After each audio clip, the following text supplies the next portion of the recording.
call the meeting to order. It's 6:32 p.m. Let's start off with the Pledge of Allegiance. Dr. Mendenborough. Salute, pledge. I pledge allegiance to the flag of the United States of America and to the republic for which it stands, one nation, under God, indivisible, with liberty and justice for all, born and unborn. Roll call. Julie Beechner-Taus, Joe Marcano, Present. Mary Little, Here. Jose Gonzalez Jr., Lori Eskew, James Robinson, Present. Lori Cisneros. Here. Thank you. Before we move on to 1.4, Dr. Mendenborough, did you have a few words? Yeah, I just wanted to mention to everyone and to the board, update from last week. As you heard in the news, there was a hostage situation that occurred at the Chase Bank, known as Chase Bank, which is owned by the Kern County Superintendent of Schools Office. The 10 employees who were held hostage during that time period have been since released safely, and they are back with their families at this time, and just wanted to update you in regards to their receiving resources, support, and 24/7 care and attention at this time. They've done amazing, Siska's help with amazing connections to services without having to wait or delay, and so they are receiving those supports and services at this time. Just wanted, and also to update and let everyone know that the law enforcement that was there that during that time was phenomenal, from local Bakersfield Police Department to the FBI, to other Homeland Security and such. It was amazing to see everyone coming for the hostages that we had. But those employees now are home, as I mentioned, and are safe at this time. Our prayers go out to them. I've been in communication with them, so is our office, and we're moving forward. We are in the midst of reevaluating a couple of things over at CLF, on the floor in which everything occurred, getting things back to normal. Those employees will be reassigned temporarily to other locations until we can get the building back up and running. So the bank is open. They are required by federal law to be open. They cannot be closed more than 3 days. So they're open, and we're working with them on that. But the remaining parts of the building will go through some other adjustments before we reopen for them. But just wanted to update everyone in regards to that before we got into the... Dr. Mendenborough, may I add something to that? Sure. I just want to thank you for all the efforts that you did in supporting the staff and supporting us, giving out news information to everyone, and being present for law enforcement and acting as a mediator for everything. So I know it was a long night for you, and you stayed on scene, so I want to thank you for that. Thank you, Doctor. So moving on to 1.4, adoption of the agenda. I would like to make a motion to adopt the agenda with one correction. Section 4.2.7, the word resolution should be stricken. It's not a resolution, so it should just be approval, establish education protection account. So with that correction, I'll make that motion. Is there a second? Second. Motion second. All those in favor? Aye. Aye. Any opposed? Any abstentions? Motion passes. Moving on to 1.5, approval of the minutes from the last board meeting held on May 12th, 2026. Is there a motion to approve? So moved. Is there a second? Second. Motion second. All those in favor? Aye. Aye. Any opposed? Any abstentions? Minutes are approved. Moving on to 2.0, public comments. How many speakers do we have tonight? About 15. 15. Okay. And those are different topics, I assume? Different topics.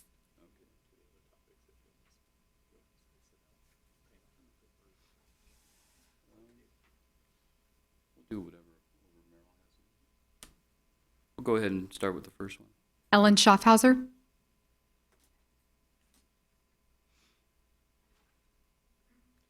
Your knee looks better. Doesn't sound like it.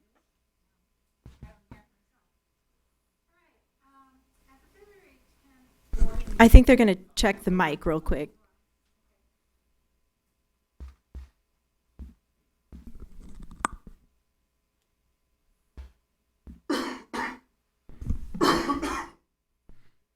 now you can hear me. That's better. And I can hear myself. Great. At the February 10th board meeting, you had a handout celebrating the 250th anniversary of our country. And in that handout, you had a suggestion recommending that teachers have a mini lesson of American history on this day in history. This month's scholar and present-day American hero, professor of American history, Heather Cox Richardson, is in the process of creating mini lessons in American history, and it's called We Are America. I have cited the link in her introduction of the series, and I'll be sending that to you. These are designed to emphasize the agency of Americans, mostly everyday Americans, who changed the country and changed history. Each falls into a category that defines what it means to be an American, including community, democracy, innovation, mobility, civil rights, education, conservation, and creativity. What I'm continually impressed with Ms. Richardson is not her wealth of on-hand knowledge. It is her enthusiasm for research of primary sources and explaining why this seemingly small piece of history matters in the big picture of our lives. She emphasizes how everyday Americans have made America what it is today. She gives a gold standard to knowing what historical information is based in, that it's based in factual information and not opinion, conjecture, or biased rhetoric. These vignettes of slightly more than a minute of American history are told by individuals that are from a gamut of backgrounds: writers, politicians, artists, engineers, educators. A sample of topics so far: Battle of Lexington, Rita Moreno, Ellis Island, Yellowstone, Thomas Paine, the Erie Canal, so many more, and she's going to have 250 of them. So what I want to know is, can I do a presentation of 20 minutes next time in July so that you can get a better idea of how this would be implemented? And since you had a presentation of PragerU, and they had 20 minutes, and that's an unaccredited type of curriculum, or it's a supplemental, you called it. I see this as a supplemental, and I really think that it's a fantastic way to be able to introduce history into our school system if a teacher so chooses it. You also had a speaker here last month that was able to ask Mrs. Narrows if he could come up and be able to speak about vetting. So I understood that I need to speak to one of the board members about this. So if you would consider that, I would really like to be able to present it at the next board meeting. Thank you. Thank you, ma'am. Question, if I may? Pardon? Actually, now's not the time to Okay. ask a question, but if you want to save it for your comments later. Sandra Fry.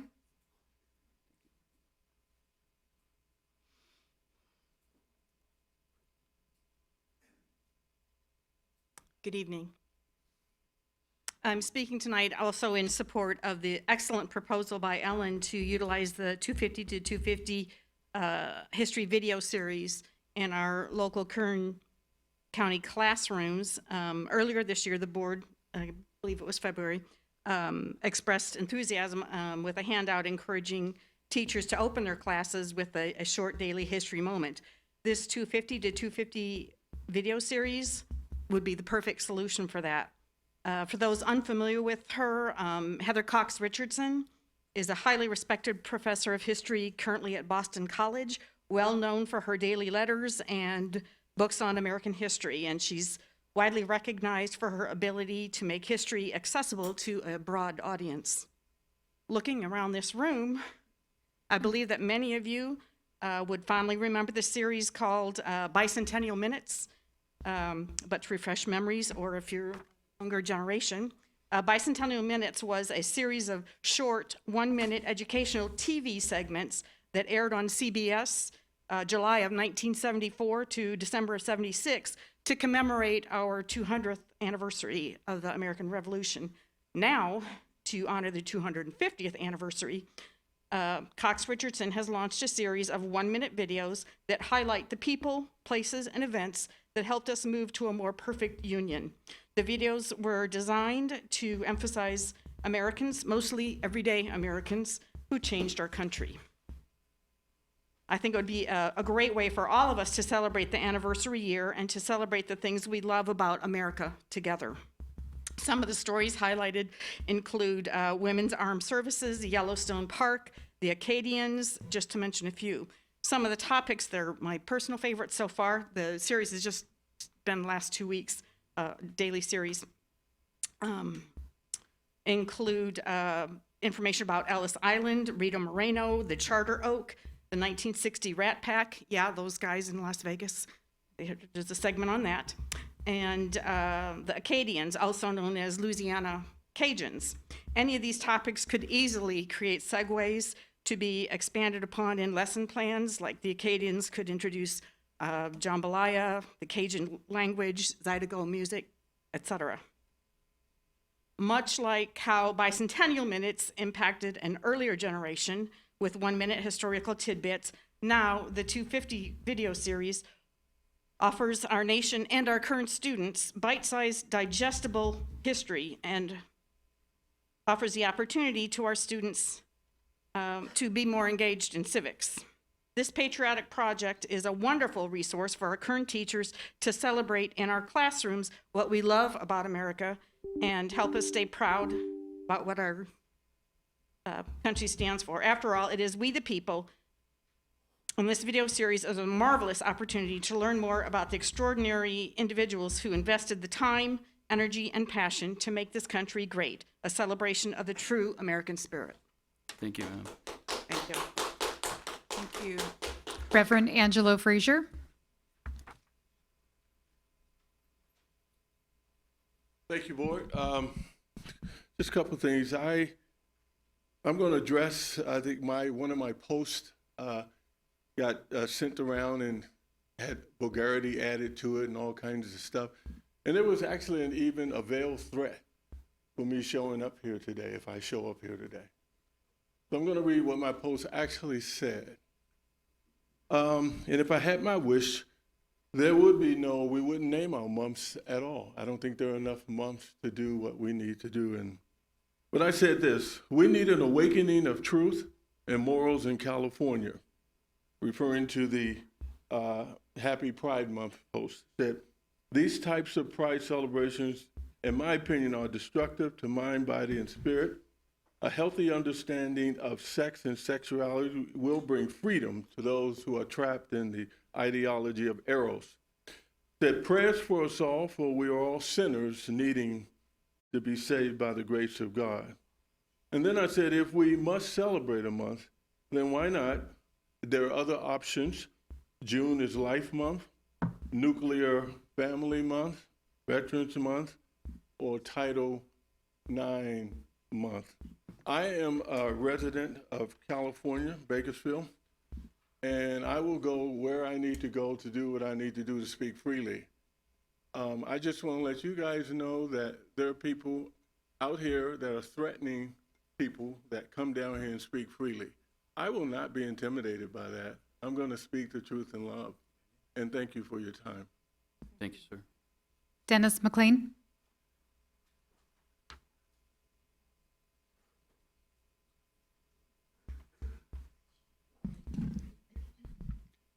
Good evening, Superintendent and trustees. Thank you for allowing me to speak. On June 1st, KCSOS posted Happy Pride Month on their Facebook page. The post had a paragraph with the word, "Today and every day, let's stand together as allies." This is a political statement showing favoritism. This does not represent all people in Kern County, myself included. I do not support KCSOS posting political statements on social media using my tax dollars. Where was the recognition or uplifting post on Memorial Day or Veterans Day for hundreds of thousands of soldiers who lost their lives defending our freedom? KCSOS needs to rethink posting political statements when they are not representing Kern County citizens who fully fund their existence. Thank you. Thank you. John Hart.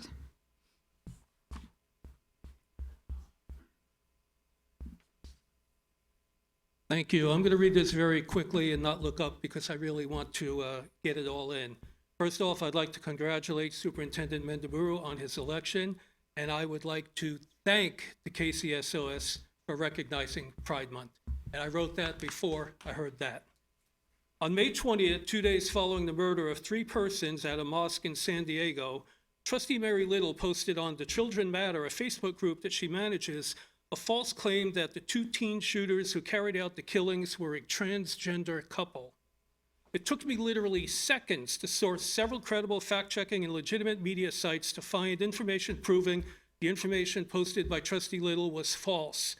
In the post, we see the spread of false information shared recklessly and intentionally that confirms her own personal bias against one of the most vulnerable and trusted segments of our population. The hostility by certain MAGA-deluded members of this board toward the LGBTQ+ and trans communities is well established. It was just too good to be true, wasn't it? The killers were trans, except they weren't. Real facts reported by the FBI major media outlet San Diego authorities and the terrorist-owned manifesto revealed the 2 teens were radicalized online, possessed hatred of virtually any non-white ethnicities, Jews, Muslims, women, and gays, and supported neo-Nazi and white supremacist ideologies. They worshiped mass murderers and serial killers and adhered to the same white replacement conspiracy theory that is the cornerstone and defining characteristic of the MAGA movement. As mean-spirited, as irresponsible as Trustee Little's hatred-affirming post was, her follow-up post, in which she doubles down in defending it after being informed by several responders that it was not true, may have been even worse. In it, Little engages in the disinformation practice that has become endemic to MAGA in advancing its false information. She suggests that viewers evaluate all the information, including her false information, and come to their own conclusions. In other words, she assigns equivalence to both accurate information and false information. No such equivalence exists. The viewer doesn't get to choose and assign a reality that fits their own agenda. Why do I bring this up to tonight's meeting? Because you folks are elected public officials, and important ones at that. This is not a small-town school board. Your identity is tied to that elected position, and your actions and behaviors, both in this chamber and outside, reflect that responsibility. Trustees possessing this hostility against this or any vulnerable population of students should not be sitting on a school board. I'll conclude with this related matter. I received a copy of an email sent by Trustee Little to a constituent who challenged her posting of the false Facebook claim, in which Little, on the KCSOS public email system, advised the constituent not to contact her by email. To Trustee Little and to each of you, you're elected public officials. You work for us, not the other way around. Thank you. Thank you. Greg Ardoin.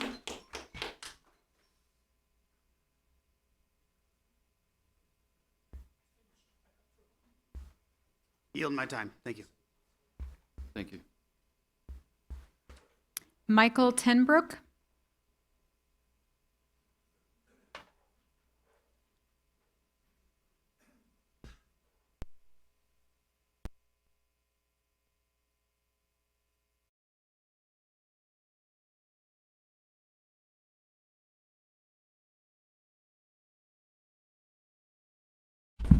Hello? Oh, there we go. Oh, Now it's working.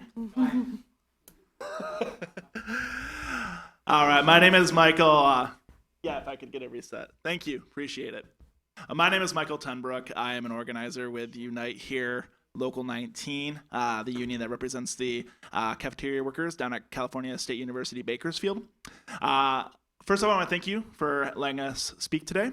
But I'd like to speak to the agreement that's going to be voted on shortly regarding KCSOS taking over the concessions over at CSUB. There we go. As somebody who has spent a lot of my adult life working for a concessions company, under a government contract, I can speak from personal experience that when those contracts change, the workers keep their jobs. I had never had to worry about losing my job because the name on my paycheck has changed. That is not the situation that the workers, the cafeteria workers at CSUB are facing. We represent 26 workers down there. 9 jobs, they're being told, are going to be available for them. 9. 15 workers are going to be tossed out onto the street. Workers who have spent decades of their lives, decades, dedicated to serving the community, dedicated to serving the students at CSUB, and they're just going to be callously tossed aside unless this agreement includes a clause that those workers are guaranteed to keep their jobs. So I encourage you, I urge you, I demand that you only approve this agreement with CSUB if the workers are allowed to keep their jobs. Thank you. Thank you. Hector Aspitcueta? They may have. Why don't you just send the next person up and give me that person's name and I'll find him?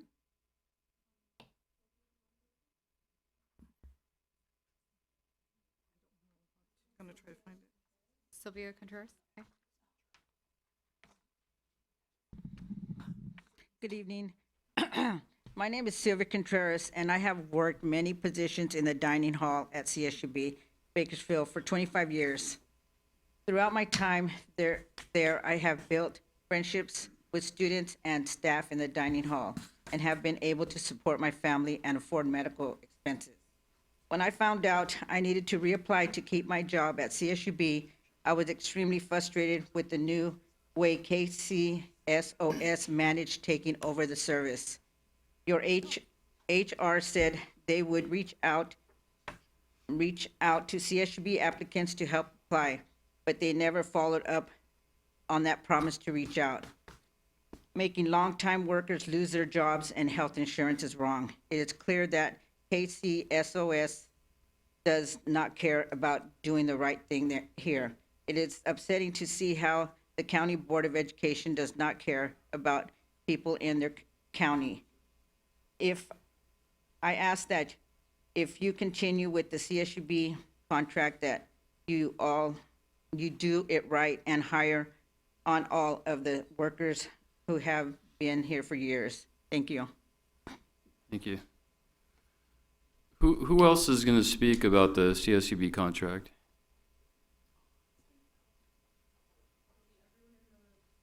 You just need to state your name. When you separated it, they got mixed up. The I don't know the who point I'm said- trying to make is that that falls outside of the Board of Education's jurisdiction, so, I mean, you guys are welcome to speak, but it's going to fall on deaf ears. We have nothing to do with that.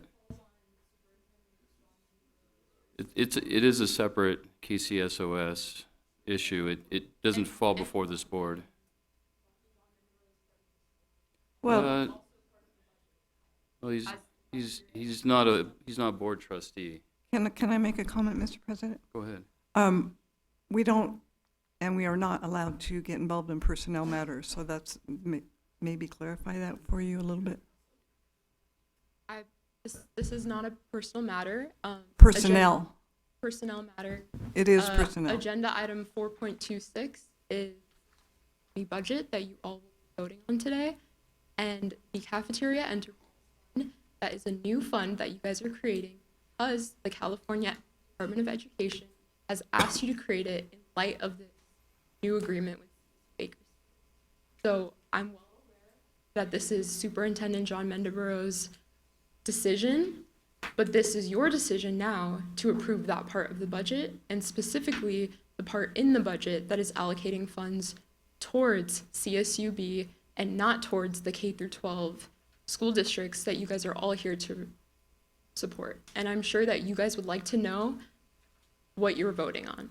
So if you would allow these people to speak, You can go ahead and speak. We're not taking I'll be any speaking later. And we're not taking any vote on this contract ever, but go ahead and speak.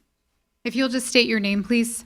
My name is Rosemary Sanchez, and I work on the CUBC for 36 years. And we are surprised that we don't have job because we working for many, many years, and we know how it work now. That's it. Thank you. Thank you. My name's Christina Chambers. I've worked at CSUB for 11 years, and now we're out of work. We've lost our jobs, our benefits, and we don't know what to do. So please take that into consideration. Thank you. I'm Cynthia Engel. I've been on campus for over 30 years, and this was a real blow for all of us to learn that we weren't going to have our jobs. They made us believe that we were going to have our jobs, and in the end, we lost everything. Thank you, ma'am.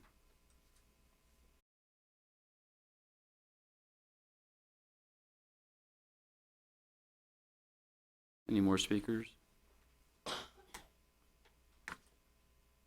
Juliana McGraw.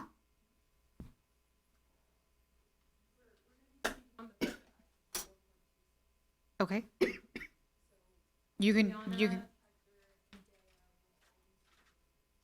go ahead and speak Yeah. now. Please do so.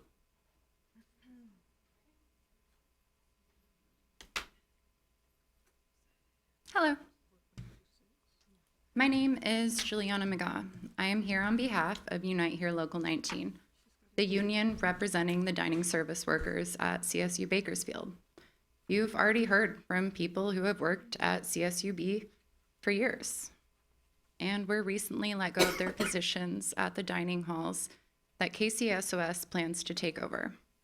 I would like to call attention to another concern on the organizational and budget implications for KCSOS if they were to pursue this out-of-the-ordinary tentative agreement with CSUB. KCSOS has stated that its organizational purpose is to provide uplifting resources that prioritize your students' education. My question is this: why should KCSOS expand into external businesses that do not focus on the needs of the 46 local school districts that local education agencies that are the mission of KCSOS? Taking on CSUB dining services may put a large strain on KCSOS's capacity that is intended to dedicate itself to the role of advocating for and supporting K-12 students. If this is allowed now, then what outside catering activities will the body expand to in the future to creep beyond the original and authorized purposes of this board? As was admitted in the main board meeting, the KCSOS catering businesses have, quote, grown beyond what may be a normal scope, end quote. The fact that the Department of Education had to tell them to separate the funds because of this should raise an alarm and is reason to pause and reconsider the place in the budget for this potential agreement with CSUB. The board should think about whether or not expanding business into external entities like the CSU system distracts or takes away from services and focus on local school districts. We suggest the board advise against the agreement with CSUB, and we remain available to meet. Thank you. Thank you. Good evening. My name is Hector Aspilcueta. I'm the Vice President of Unite Here Local 19, representing the workers at the food service at CSUB. I'm here to speak in the portion of the budget related to the potential CSUB contract. Many of our members work at the CSUB dining hall for years before they were put out on the streets. As the Kerr County Superintendent of Schools prepare to take over their dining services in this highly unusual move, it is common in the dining industry for a new contractor taking over a food service operation to retain the existing staff. Our 26 members are having to compete with only 9 open positions. If they were informed that they will need to apply as though they were new applicants off the streets and go through the cumbersome and uncertain hiring process. They were told that if they are lucky, the Kerr County Superintendent of Schools might send them to other units in the county. This is not how service providers transition should work. Additionally, members who have worked as cooks for years at CSUB are being told they are not qualified for the full-time cook position and to instead apply for the part-time food service assistant position. How do you expect people to afford to live with this sudden change in working hours and compensation?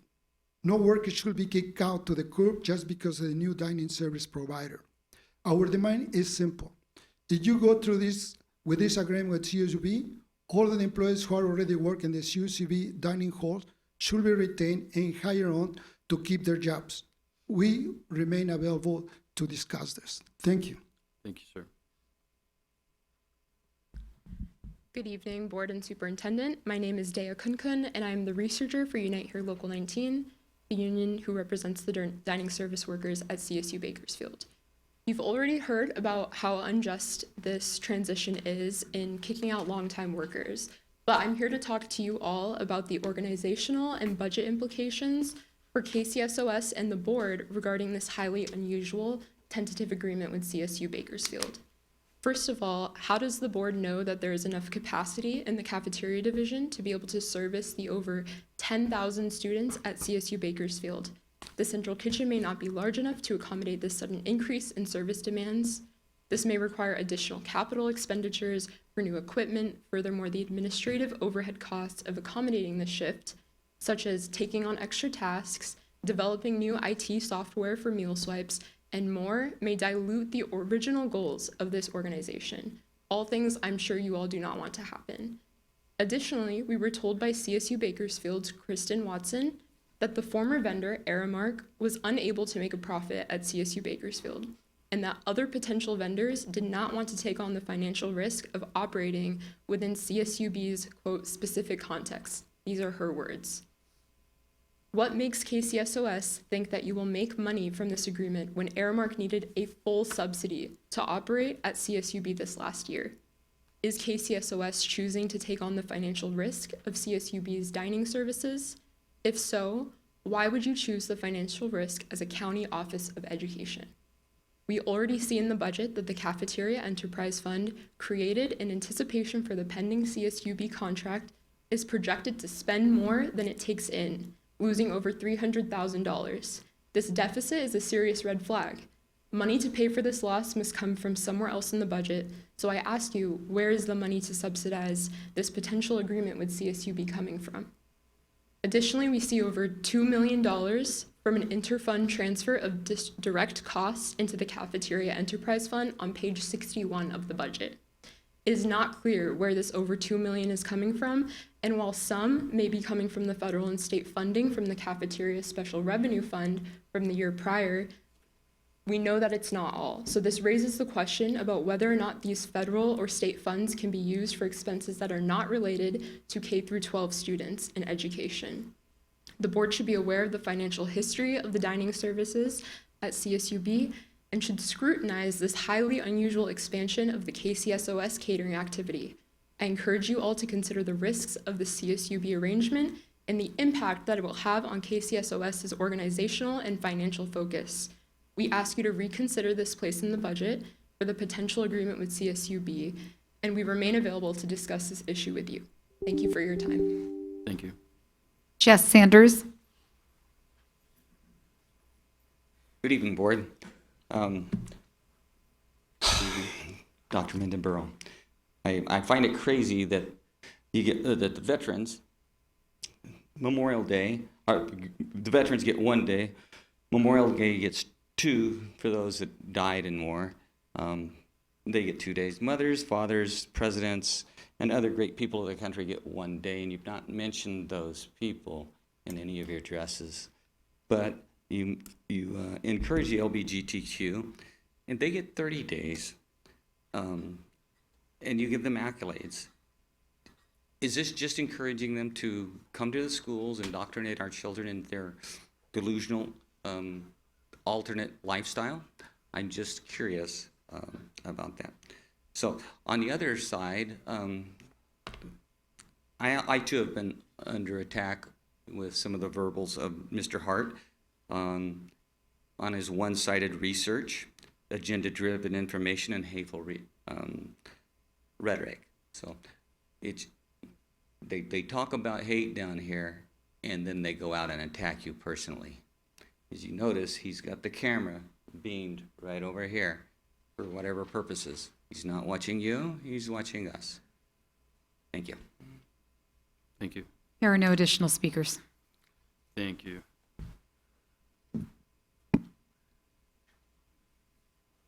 We'll go ahead and move on to our first informational item, presentation, COE Annual Summary Report. Kimberly Graham, Assistant Superintendent.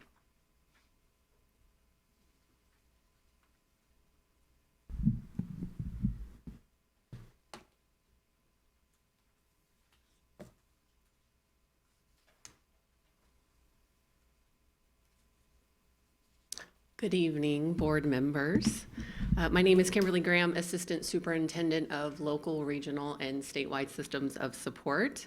What I'm bringing you tonight is essentially our roadmap for the coming year, how our office plans to support not only our county office alternative education programs, but every one of our 46 school districts and 5 charter schools across Kern County.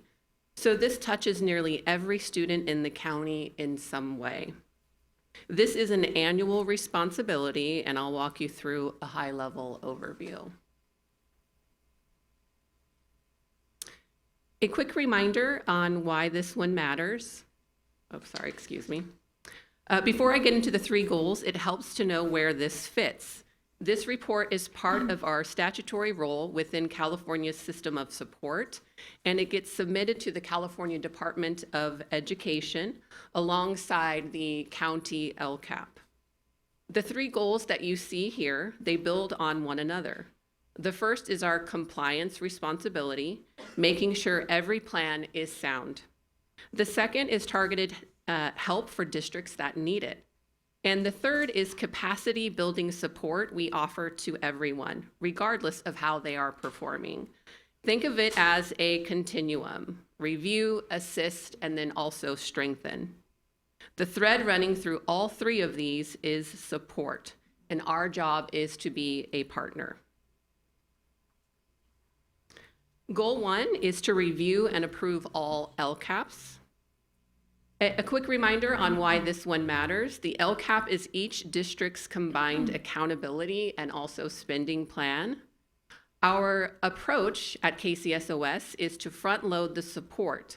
So each district is paired with a management analyst and also a fiscal analyst who work alongside them before the plan ever reaches board adoption. In practice, that looks like professional learning sessions delivered together with our SELPA and also our Kern Integrated Data Systems teams. It looks like individualized help based on what a given district is wrestling with. And then after board approval, clarification and/or approval letters back to each district and posting every LCAP on our county office website for public transparency.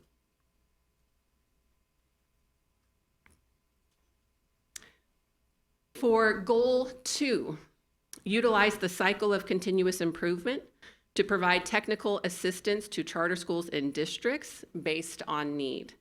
So this is about identifying the need, acting on it, measuring whether it worked, and making adjustments. We don't apply a one-size template of our support. The support that we provide is shaped around each district's actual context. The work itself usually starts with the data analysis to surface where a district is strong and also where it is struggling, followed by a systems-wide need assessment. From there, we help districts build an action plan using improvement and also implementation science tools. And importantly, we make sure those improvement efforts connect back to their LCAP, so it's all one coherent effort rather than separate initiatives. Continuing with goal 2, there may also be districts or a county office that are eligible for direct technical assistance. This is the most intensive tier of support. A district that hasn't improved outcomes across more than one state priority for multiple student groups over a stretch of 3 or 4 years. When a district reaches this point, we bring partners to the table. The California Collaborative for Educational Excellence, or CCEE, and also other statewide system of support leads. We collaboratively work together to understand what the district has already been trying and how well it's working. And then we co-design together an individualized plan and connect them to whatever specific supports that they may need. For Goal 3, provide support for continuous improvement to all districts. The key word on this goal is all. Everything I've described before is triggered by a need. This is the universal layer, the capacity building we offer to every single district. A lot of this runs through our KIDS platform, which gives districts formative data to spot needs early on and measure whether a program is working. That data also tells us where to focus, so our professional learning is grounded in real instructional needs. When the data shows a gap in a content area or practice, we build learning that targets exactly that and refine it as needs shift. Beyond the data, we connect leaders to network and problem solve together and design learning that helps teams build welcoming, inclusive environments for every student. This covers a high-level overview of the 26-27 annual plan. Are there any questions that I might answer regarding this plan? Any questions from the board? I have a question. Is it pretty much the same as previous years as far as the plan, or is there anything that stands out that's different in this plan? Yeah, so each year it's individualized. We stick with the models of continuous improvement. Where we really are focusing in right now are on our implementation supports. So getting a district to a plan, identifying those goals, and then coaching teams through the implementation of those goals. So those might be a little different depending on the needs of Correct. the districts. Yeah, every district enters into a little different space of where they are within their continuous improvement. So our teams adopt to where they are to meet those needs. Do you know where those needs are yet, or that's the plan moving forward?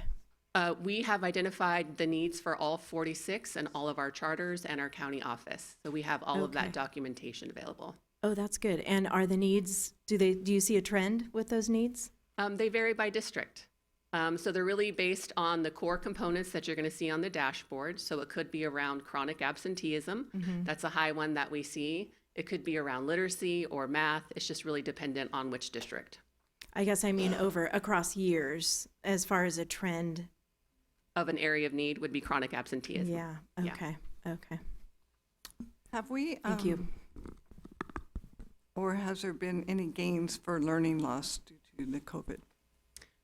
There has. That would have to be probably a different presentation, as I'm not sure if I know that information just offhand, but that could be something that we could share with you. Thank you. You have to excuse me, I've got kind of a broad view of this right now, but I think it was objective 2. You talked about direct technology. Technical assistance, yes. Yeah, technical assistance, okay. Because I don't know, can we go back to that page? Sure. Would that be possible? Yes. I'll recognize, yes, goal 2. There we go. Okay, yeah, direct technical assistance says for COEs who have local education, meet the eligibility criteria. Okay, direct technical assistance, what does that technical assistance, what is that comprised of? I mean, are we talking about actual hardware? Are we talking about personnel support? What are we talking about? So technical assistance, you've probably most frequently heard it called differentiated assistance. So districts become eligible based on their dashboard outcomes. Direct technical assistance, that refers to eligibility to where they meet that criteria for 3 out of the 4 years in multiple student groups and also priority areas. So that's our most intensive tier of support that we provide to those districts. Okay, and what does that support look like? I guess that's what I'm asking. I might be just confused by technical.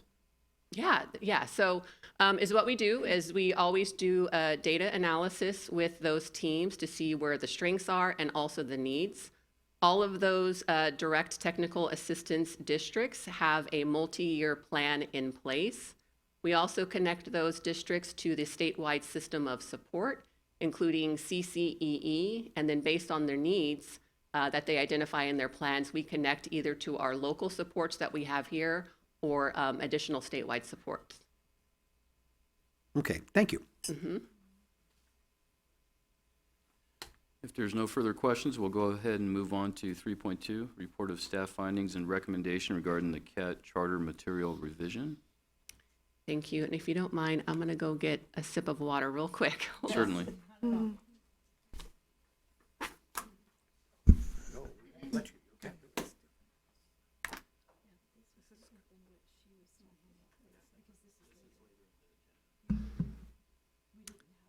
Okay, thank you so much.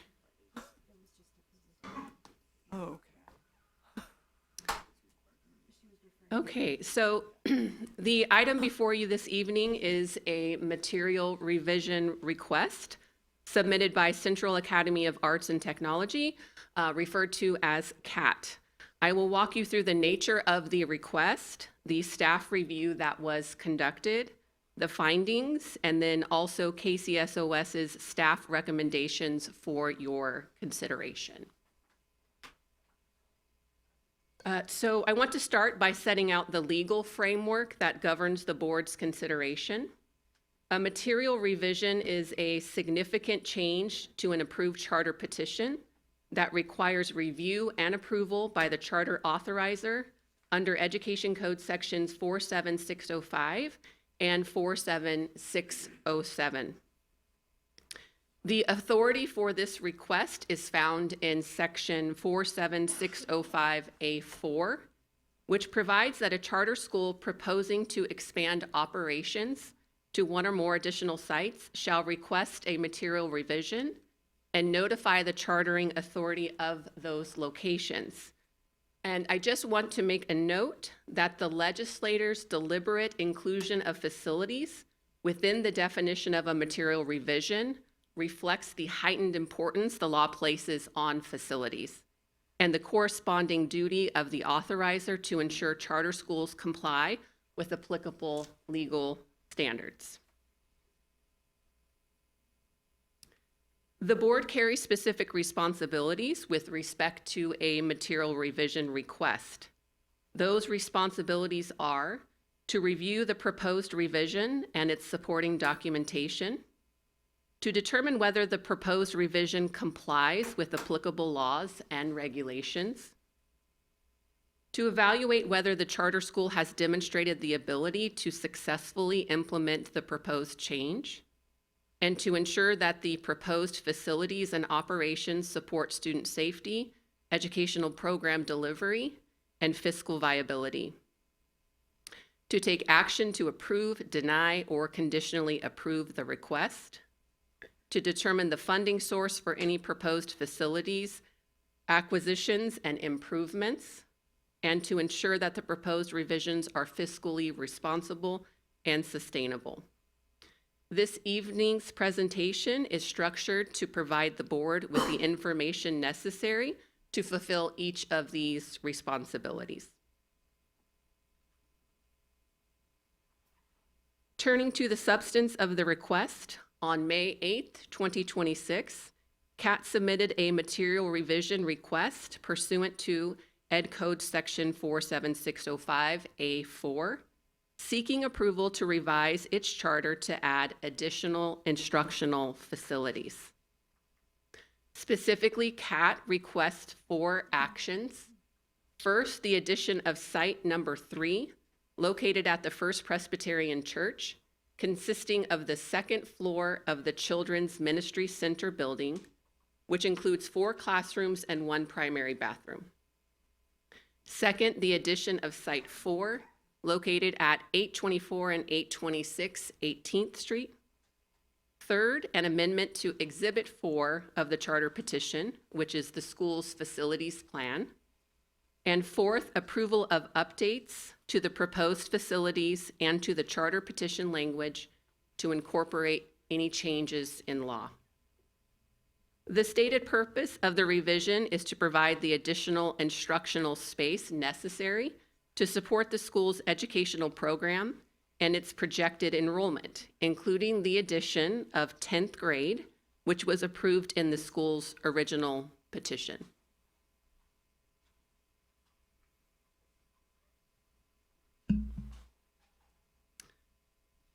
This picture depicts the proposed site number 3 at the First Presbyterian Church.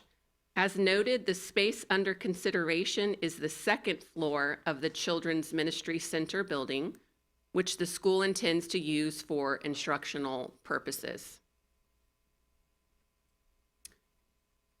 This is the front street-facing view of the proposed site number 4 at 824 and 826 18th Street. And these images show the rear of the site number 4 building. We are showing the buildings as they are today. We conducted our assessment based on their current state. Based on the information provided by CAT, the rear of the building will be utilized for a playground and pickup and drop off. Staff observed these areas during the on-site visit, and I will return to the improvement considerations later in the presentation. This slide sets out the proposed grade level configuration across all sites following the revision. Site number 4 at 824 and 826 18th Street would house grades transitional kindergarten through grade 2. The current site at 1723 18th Street would house grades 3 through 5. The current site at 1701 18th Street would house grades 6 through 8. And site number 3, the First Presbyterian Church, would house grades 9 and 10. This configuration reflects the school's intended distribution of its student population across the existing and proposed facilities.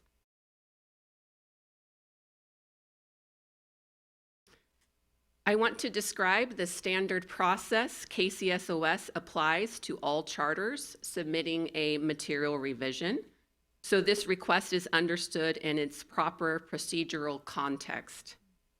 A complete submission must include a letter to the Kern County Superintendent of Schools requesting the revision, supporting documentation such as certificate of occupancy, lease agreements, and other pertinent documents, a board-approved budget and assumptions, a revised charter petition, and evidence of the charter school's board approval of the submission. Once a complete packet is received, the process provides for a public hearing within 60 days, allowing the charter to present the reasons for the requested changes, and board action within 90 days, at which staff presents its findings. The charter may also address the board, and the board may question both staff and the charter.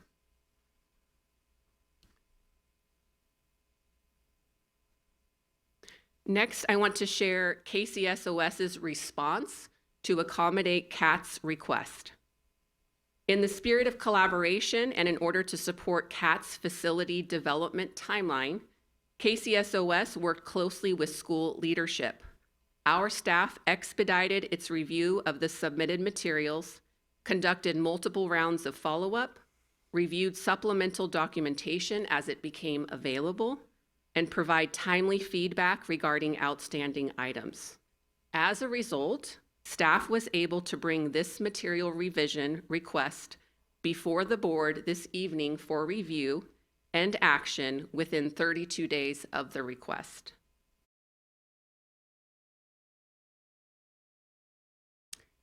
This slide shows a summary of the documented timeline of correspondence between staff and the charter school. On January 8th, 2026, KCSOS provided initial correspondence to CAT regarding the material revision and the applicable procedures. From January 12th through March 13th, the parties exchanged correspondence regarding the process and necessary clarifications. On March 25th, staff requested an update on the revision documents. On March 26th, CAT responded with documents that remained incomplete. On March 30th, staff identified the missing documents required to comply with the process. On April 21st, staff again requested an update. On April 24th, CAT provided an expected submission date. On April 28th, staff provided further clarifying information regarding the process. And on May 8th, 2026, CAT submitted its complete material revision packet for review. On May 19th, staff corresponded with CAT to arrange a walkthrough of the proposed facilities. This timeline reflects a sustained effort by staff to assist the charter in completing its submission.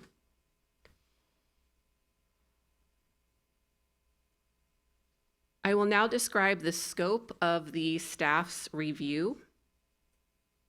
The purpose of the review was to determine whether the proposed facilities are capable of supporting implementation of the charter school's educational program, and whether the request meets the standards and criteria required under Ed Code Section 47605A4.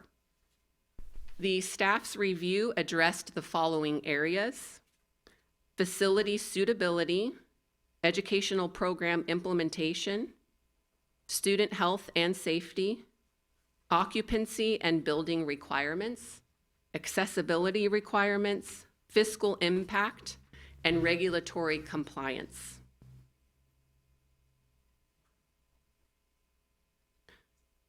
The staff's review was comprehensive and consisted of both a documentary review and on-site observation.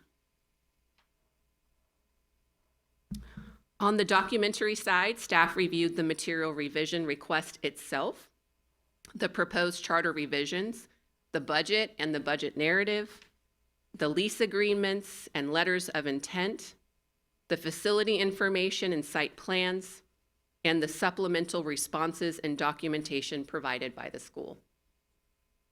On the facility side, staff conducted on-site visits of the proposed facilities, walked and observed the spaces intended for instructional use, reviews the proposed classroom configurations and student use areas, and evaluated the suitability of each facility in relation to the proposed educational program.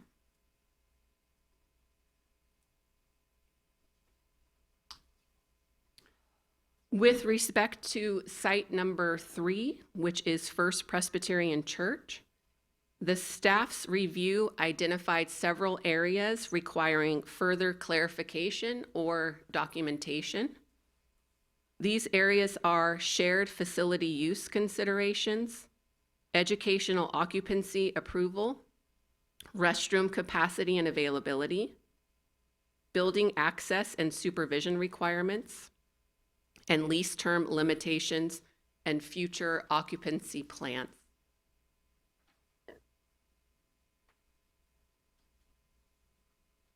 With respect to site number 4, which is 824 and 826 18th Street, staff's review identified several items requiring final verification.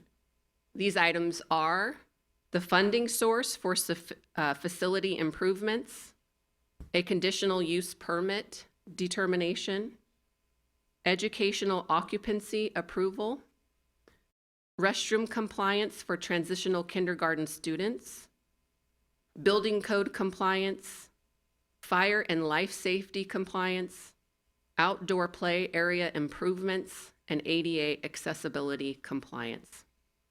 As with site number 3, these items represent matters to be resolved through the conditions of approval prior to student occupancy.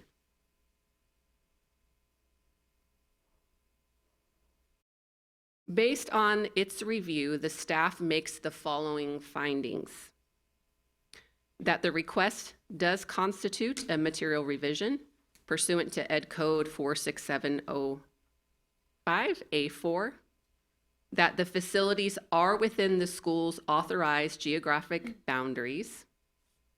The staff finds that the educational program remains substantially unchanged. that sufficient information was provided to evaluate the request, that overall the material revision contains reasonable fiscal assumptions and a budget that is fiscally sustainable, that progress has been made towards securing the proposed facilities, and that several facility approvals remain pending. With that, the staff's recommendation is as follows.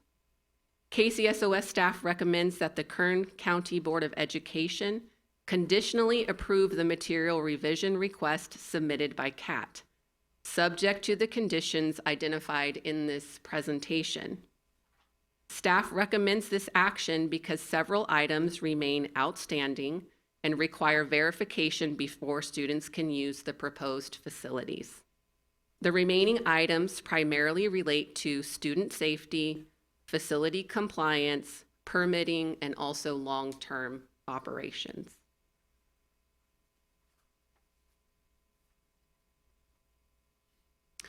These are the outstanding conditions. The conditions for site number 3 are as follows. Prior to student occupancy, the charter school shall provide documentation or clarification regarding student access through shared use areas and verification of supervision procedures, including the activity center, background clearance procedures for landlords, contractors, and other non-school personnel, contractor supervision procedures while students are present, confirmation from the City of Bakersfield Building Division approving educational use of the facilities, restroom availability and code compliance, and lease extension plans beyond December 31st of 2026. The conditions applicable to site number 4 are as follows. The charter school shall provide documentation or clarification regarding documentation identifying the funding sources for facility improvements, confirmation from the City of Bakersfield Building Division approving educational use of the facilities, confirmation from the City of Bakersfield Planning Division authorizing any conditional use permit requirements for this location, documentation demonstrating compliance with California Building Code requirements, including classroom occupancy requirements, documentation demonstrating compliance with Title 19 fire and life safety requirements, documentation demonstrating compliance with transitional kindergarten restroom requirements, documentation demonstrating compliance with playground requirements, documentation demonstrating compliance with ADA accessibility requirements. Finally, the reporting requirements attached to this conditional approval are as follows. The charter school shall provide a status update regarding all outstanding conditions no later than July 10th, 2026. Final documentation demonstrating satisfaction of all conditions shall be submitted to KCSOS no later than 5 business days prior to the first day of student instruction at either facility. Lastly, failure to satisfy the conditions of approval will result in termination of the approval of the material revision for both sites. The conditions are therefore not advisory, they are prerequisite to the school's lawful occupancy and operation of these facilities. We believe that the proposed recommendation is the appropriate balance to support the charter's proposed expansion while ensuring adequate safeguards are in place to protect students and maintain compliance with applicable laws and regulations. And that concludes the staff's presentation. Are there any questions that you have? I have one about site number 4. Okay. I'm taking a look at the picture here, and you said that the back of the building, is that an alleyway back there? It is. Okay, and the proposal is for a playground to be there, and also this is to be a pickup spot? Mm-hmm. All right, and Is that one of the conditions under consideration? Yes, so one of the conditions would be the playground area needs to be in compliance with requirements outlined in the California Code of Regulations and other California Building Code regulations. Regarding staff pickup and drop off, that would also be another city permit. Okay, thank you. That was a question I had. And why is it a city permit? So I'm not an expert on the facilities, but there are a lot of building requirements that would be in order for instructional programs to be hosted. And I'm not 100% sure, if I may. I'm not 100% sure, Ms. Little, but I believe that the traffic impact would be one of the permits they'd be looking for, a traffic impact permit. And also too, looking at the dumpster that's in there, might wind up getting into a space war with somebody nearby about where that dumpster should be placed. But other than the traffic impact, that's disconcerting to look at that and to think about kids being picked up from there. But I'm sure that'll be reviewed. So Right, and also at the time of this report, that was the current status. So I know CAT has plans to make improvements and upgrades and get all of the permits necessary to be able to open. Thank you. And I'm sure they know about these 3 major bullet points on your last slide. As far as dates, CAT is aware Yes. of what we expect of them. Yes. Okay. And do you know when the first day of school is? I do not know the first day of school. Ms. No, Kendrick Dr. might. Mendeborough? We're going to invite a representative from CAT to speak after Ms. Graham is done fielding questions. Oh, got it. Yes. Okay, thank you. Oh, I did have a quick question about the public hearing. Have we had the public hearing yet? So KCSOS, we wanted to expedite CAT's material revision. They requested that we do the public hearing and board action on the same night. So this constitutes both of those this evening. This is the public hearing. Well, we didn't open it as a public hearing. We'll do that before we. Okay. Okay. Okay, thank Any you further so much. questions, Kimberly? Okay, and I see we have some representatives from CAT. Would you like someone like to come and respond and make any comments, field any questions? Good evening. First, I'd like to thank Kimberly and the team for assisting us through this process and getting us here tonight. I know that was a big ask, and we appreciate that. I'd like to begin by thanking those of you who attended our showcase night in May. It was an incredible evening and a powerful reminder of why Central Academy of Arts and Technology exists. We watched students step up on stage, present their work, perform, and take risks, many for the very first time in their lives. Those moments did not happen by accident. They are the result of dedicated educators, supportive families, and students who are given opportunities to discover their talents and passions. I hope that evening demonstrated why our team continues to invest so much time, energy, and commitment into building a school that provides not only academic success, but meaningful opportunities for students to explore arts and technology and their own potential. The demand for CAT has never been stronger. As you know, we concluded our first year with approximately 220 students, and as we prepared for the 25-26 school year, enrollment grew to more than 500 students while maintaining a wait list of over 400 students throughout the year. That growth confirmed what many families in Bakersfield have told us. There is a strong need for the educational opportunities that CAT provides. This spring, the demand continued. With only 120 seats available for enrollment, we have received more than 550 applications, and the applications continue to arrive each week. Even after our open enrollment, we once again are maintaining a waitlist exceeding 400 students. Tonight, we are seeking your approval to add classroom and office space necessary to serve that growing population. Over the past year, the CAT team has conducted feasibility studies on 7 different properties. As you have seen with our current campus, we are intentional in selecting facilities that support our educational model. Student safety is always our highest priority. Beyond safety, we seek environments that foster creativity, collaboration, and innovation, spaces that reflect the unique educational experience our charter was designed to provide. Downtown Bakersfield provides many opportunities for adaptive reuse of existing buildings. Naturally, those facilities require varying levels of improvement and modernization. We anticipated that reality from the beginning and have incorporated it into our planning process. Our continued partnership with First Presbyterian Church is an important option as we expand into our upper grade levels.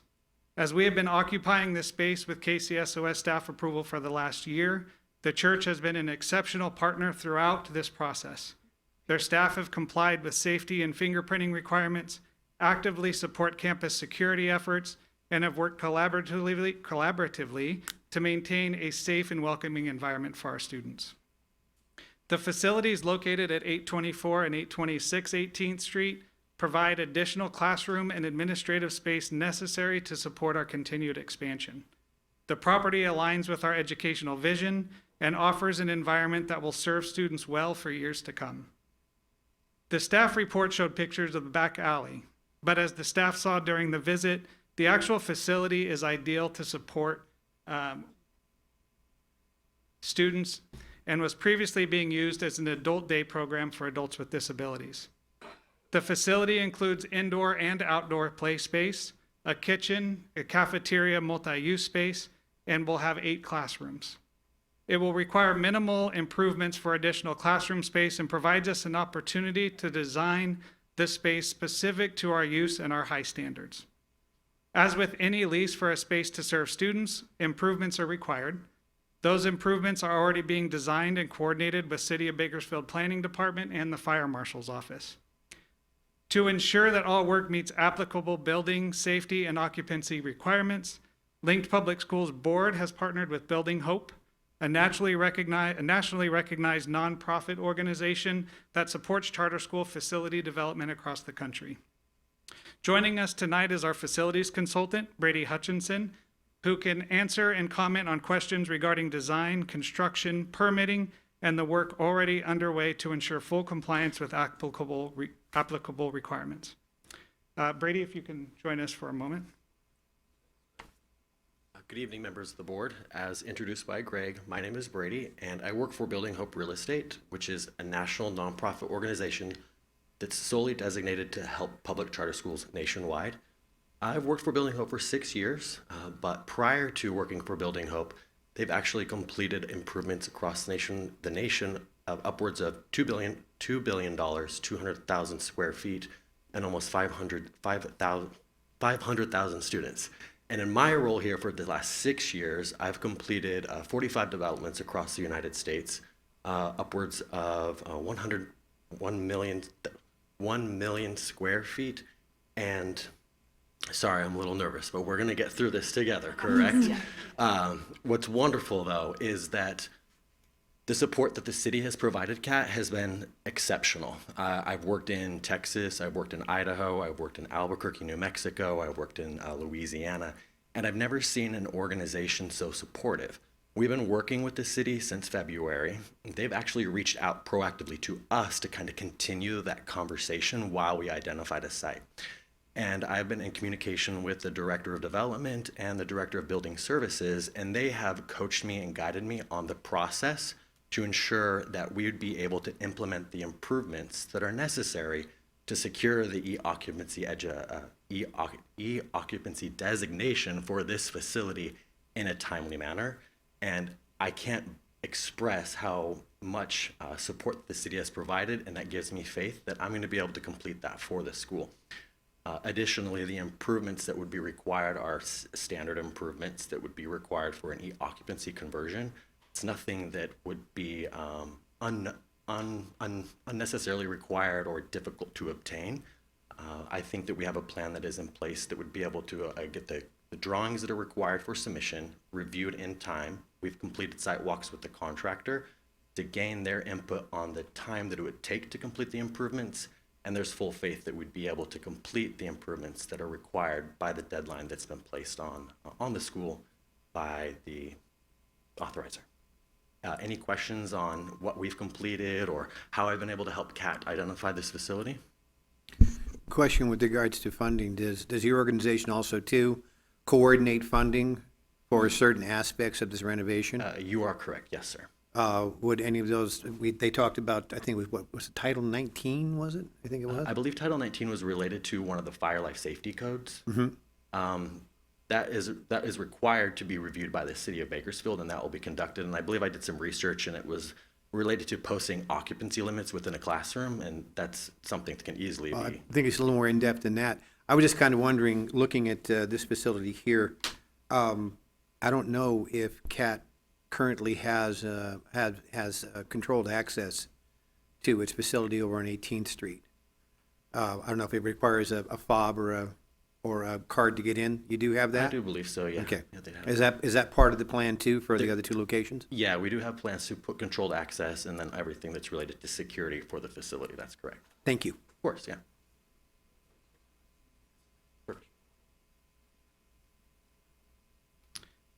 Again, I want to share our appreciation that the material revision was agendized tonight for approval. We've worked in good faith with staff through this process and appreciate the efforts on both sides. Tonight, we're respectfully asking for your consideration of the material revision without conditions. As our authorizer, the Kern County Board of Education is charged with determining whether these facilities are consistent with our approved charter petition. The proposed facilities are located within our geographical boundaries, support the educational program described in our charter, and are financially sustainable within our budget. All of those requirements have been met. We respectfully believe that conditional approval is unnecessary. The listed conditions are resolved once the change of occupancy process is complete, and as I mentioned, this is underway with support from city officials and our facilities consultant, and we continue to provide updates throughout this process. The city of Bakersfield, not CAT, not KCSOS, and not the Board of Education, is the agency responsible for determining whether a facility qualifies for educational occupancy. The city will not issue permits unless all building, fire, safety, accessibility, and occupancy requirements are satisfied. Simply put, if the city determines the facility does not meet those requirements, we cannot legally occupy the building and we cannot open for students. Conditional approval does not increase safety, nor does it create an additional regulatory oversight. Instead, it creates uncertainty. This uncertainty makes it more difficult to finalize leases, engage contractors, and communicate confidently with families. Conversely, granting full approval does not waive any legal requirements. It does not allow CAT to bypass building codes, fire codes, or occupancy requirements. Those obligations remain fully enforceable and under the authority of the city of Bakersfield. I also want to assure you that CAT is an independent public school district but governed by a governing board. Responsibility for facility development, permitting, construction, operations, and compliance rests with the CAT board and administration. Under our charter petition and the memorandum of understanding, the Kern County Board of Education is not responsible for day-to-day operations or facility compliance obligations of the charter school. Those responsibilities belong to us, and we take them very seriously. Also joining us tonight is our legal counsel, Greta Proctor, who has extensive experience representing charter schools throughout California. She is here to address any questions regarding education code, material revision requirements, and the respective responsibilities of the charter schools and authorizers through this process. Greta? Good evening, Superintendent and honorable board members. My name is Greta Proctor. I am the head of the Education Practice Group at Procopio, and I serve as legal counsel for this charter school and hundreds of other charter schools throughout the state. So the issue before the county board tonight is an issue of the charter petition language. Specifically, the board is considering CAT's material revision to add the new sites identified in the petition. Please know that legally, a clean, non-conditional approval of the material revision tonight would not authorize the charter school to operate or occupy the sites without the required city approvals, permits, inspections, occupancy clearance, and fire marshal approval. Those requirements exist independently of this board's approval. A conditional approval is not necessary or customary in these circumstances. The board's approval of the material revision to the charter language does not waive the permitting requirements, the zoning requirements, which are already met, or the fire marshal inspection. If the agencies that do have jurisdiction over those issues were not to issue the required approvals, then CAT would not be able to serve students at the site. And that's even if you approved a non-conditional approval tonight. As a reminder, CAT and CAT's independent charter school board remain responsible for their own operations, facilities, permitting, and compliance obligations. They are solely responsible for that. Education Code Section 47604D provides that an authorizer like this county board, county staff, is not liable for claims arising from the Charter Schools Acts, errors, or omissions when the authorizer complies with its required oversight duties. And those oversight duties are duly defined in the Education Code. They include identifying a contact person, visiting the school annually at least, which you heard this county has already done, and monitoring the school's fiscal condition. They do not require this board or county staff to step into the shoes of the permitting agency or to act as a substitute for the building department, fire marshal, or other independent jurisdiction. Respectfully, the staff report's conditions are also vague and some are unfounded in material respects. For example, one of the conditions is to obtain a CUP, which in this instance would not be necessary for site number 4 because site number 4 already has the appropriate zoning for school use. It's the e-occupancy and the building permit that is the requirement. Some of the conditions that you saw articulated about restrooms and so on, those are already part of and subsumed into the city permitting requirements in order to get e-occupancy. There were also some specific requirements listed in the conditions around TK bathrooms, which don't actually apply to the charter school. Those apply to California State Preschool Program contractors. For these reasons, I would urge you that the appropriate action tonight is to approve the material revision without conditions. CAT is already working with city officials to complete the permitting process, and of course, we'll keep the county staff and the board apprised of its efforts, including something like regular updates every other week or the like. Thank you so much for your time. Thank you.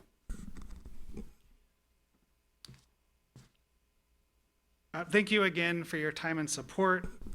We respectfully appreciate the efforts and the work that county staff has done to get us to this point. And we, again, respectfully request a non-conditional approval so that we can confidently move forward, notify our parents of where their school will be located, and know that as we make these investments into this facility to make it the high-quality investment that we know we want for our students, that we can do that confidently without the unnecessary concerns about not getting the final approval. Thank you again, and we'll be here again for questions as needed. Any questions for Kat? Yeah, with regards to TK through 2, what's the expected enrollment for the fall 2026? Between those 4 grade levels, we'll have close to 200 students. That's pretty good. Yeah, about between 190 and 200. Well, you're going to have all the AHJs to deal with regards to that. So, provided the reporting requirements are met, seems like you guys did a pretty thorough job. That's just cursory. So, thank you.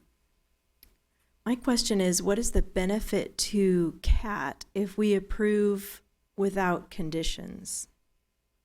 As we are working towards finalizing a lease, once we sign that lease and move forward, we're confident in moving forward with our steps, but it makes it challenging for us to, invest in a lot significant improvements, knowing that we still don't know if those improvements will be approved by this board because there are some requirements in this report that are not applicable. And so there are some areas there that are of concern.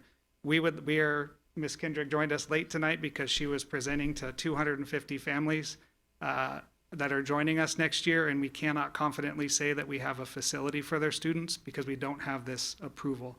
So there are concerns and there's uncertainties that make it challenging for us to really move forward with confidence and get the work done that we need to. Knowing that the approval is really based on the city, and that's what we'd like to invest our efforts into. So I understand it almost slows you down because you'll have to wait until we approve as you go.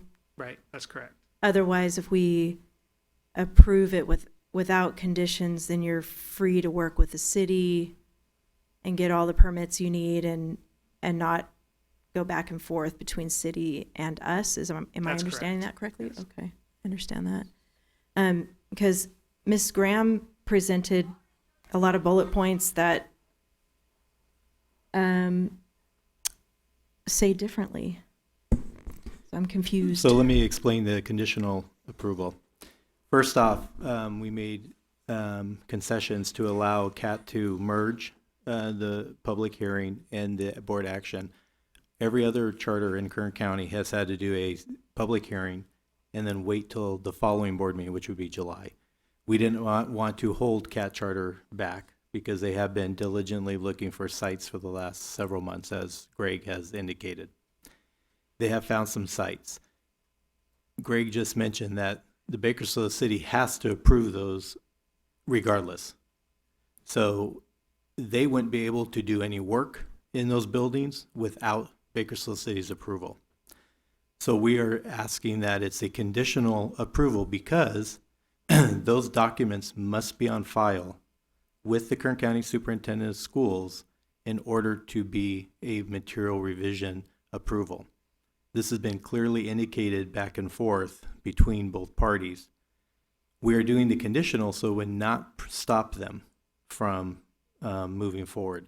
The city nor anyone else should hold back from working with CAT Charter based on a conditional. All the conditional, and it was already mentioned today that it would be easy to meet the deadline that we gave for these documentation. So CAT Charter may move forward with their site, which we want them to because they have a great program. I went to the showcase, it's phenomenal. We want the students to have space, but under Ed Code and under the material revisions and the MOU in which CAT Charter presented to this board originally, all facility requirements will have these submittals, and those submittals have not been done. Granted, we're waiting for the Bakersfield City to get those done. That's why we're asking for conditional approval so that it does not hold them back and it does not hold planning for the fall. If something happens and Bakersfield City does not approve the alley drop off or the parking permits or whatever, that wouldn't change whether we did a conditional or a complete approval. If Bakersfield City said they can't open, they can't open. There's nothing that this board could do at that point in time or their board can do. So the conditional approval is to allow them to continue in good faith, as Greg mentioned. We have a good faith. We have a great partnership between the two entities at this point in time. We want to continue that good faith effort.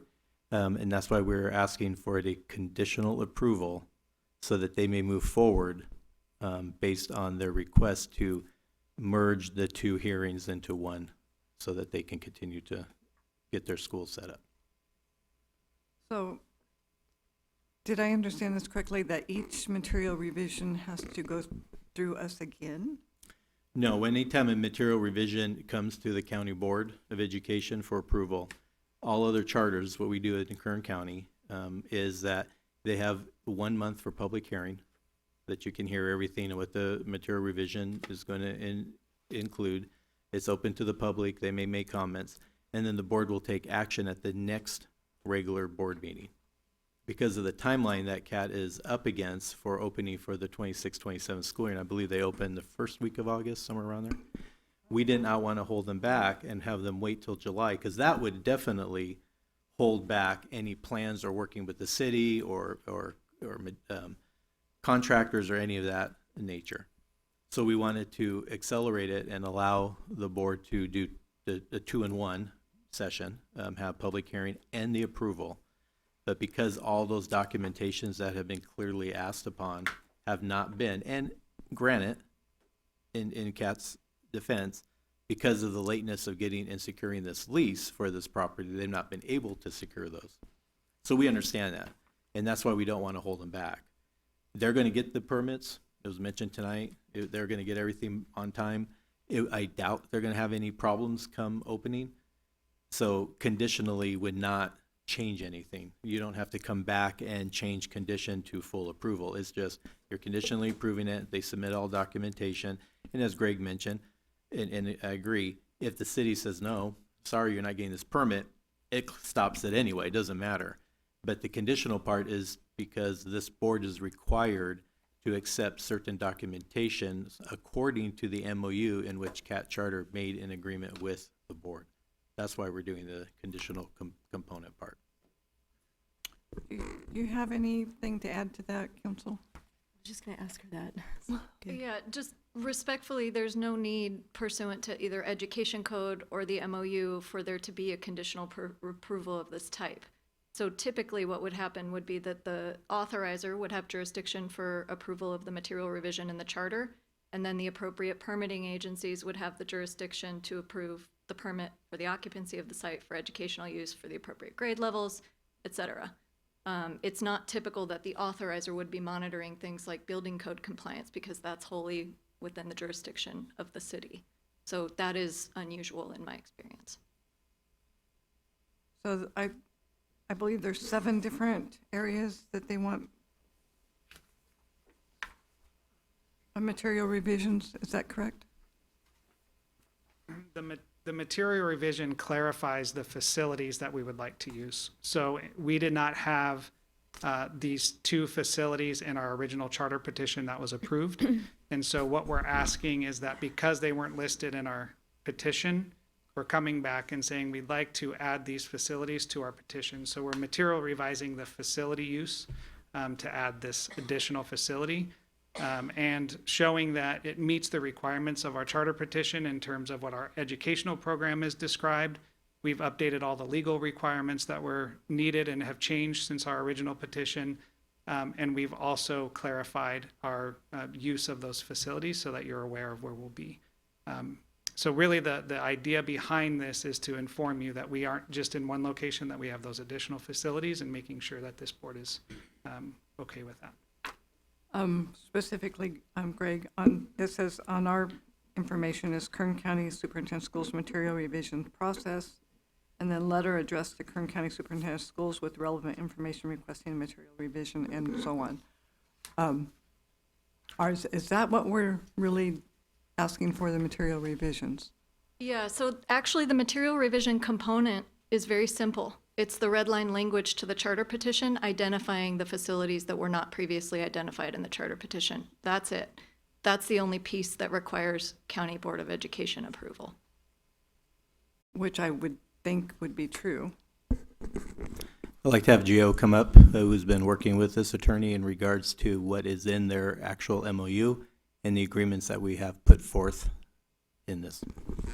I just want to offer a little bit of clarification with this process. State your name for me. Oh, hello. Giovanna Fornero Campo with Schools Legal Service. Thank you. I just want to offer a little bit of clarification in this process because I think we're all getting confused. The education code is very clear. When there is a substantial deviation from the petition, from the charter's petition, it constitutes a material revision. The education code only has 2 specific instances that require a material revision. One of them is expanding or adding additional facilities to a charter. There is no guidelines as to what are the procedures district or a county office needs to adopt to process the material revision. KCSOS has adopted their own procedures many years ago, and we share those with the county, with the charter. That includes the letter addressed to the superintendent with the information and everything regarding to the material revision. It addresses any supportive documentation, lease agreement, certificate of occupancy, anything related to the new facilities. And I believe supporting information from the board of the charter and other documentation, and we have a procedure in place. Once the charter submits the complete packet, then we go to review, 60 days go by, we bring it to public hearing, 30 days go by, we have an action from the board. Now, CAD attempted an initial submission. It was not complete, it was just the red line of their petition itself. We had no location, no information, no lease, no certificate of occupancy, nothing. We deem that incomplete, and we're in constant communication with them to bring this whole so that we could process accordingly. On May 8th, we get a complete packet. We do the walkthrough of the facilities, and then we do an internal evaluation of the documents submitted and the staff findings during the walkthrough. I understand that the charter's position is that we are not responsible for day-to-day operations, and we're not asking for that. We're just asking for them to provide sufficient information that would support their educational program, which is outlined in the education code. If we analyze it that way, CAT cannot support their TK through second grade programs as they're in their petition in the current facilities, because we do not have certificate of occupancy. I understand that the building is zoned CC, which is for commercial purposes, and the city of Bakersfield might say, we do not need a conditional use permit, but we do not have that documentation from the city saying they can operate as they wish today. And usually there's separate items. The City of Bakersfield Planning Division looks at the outside of the building.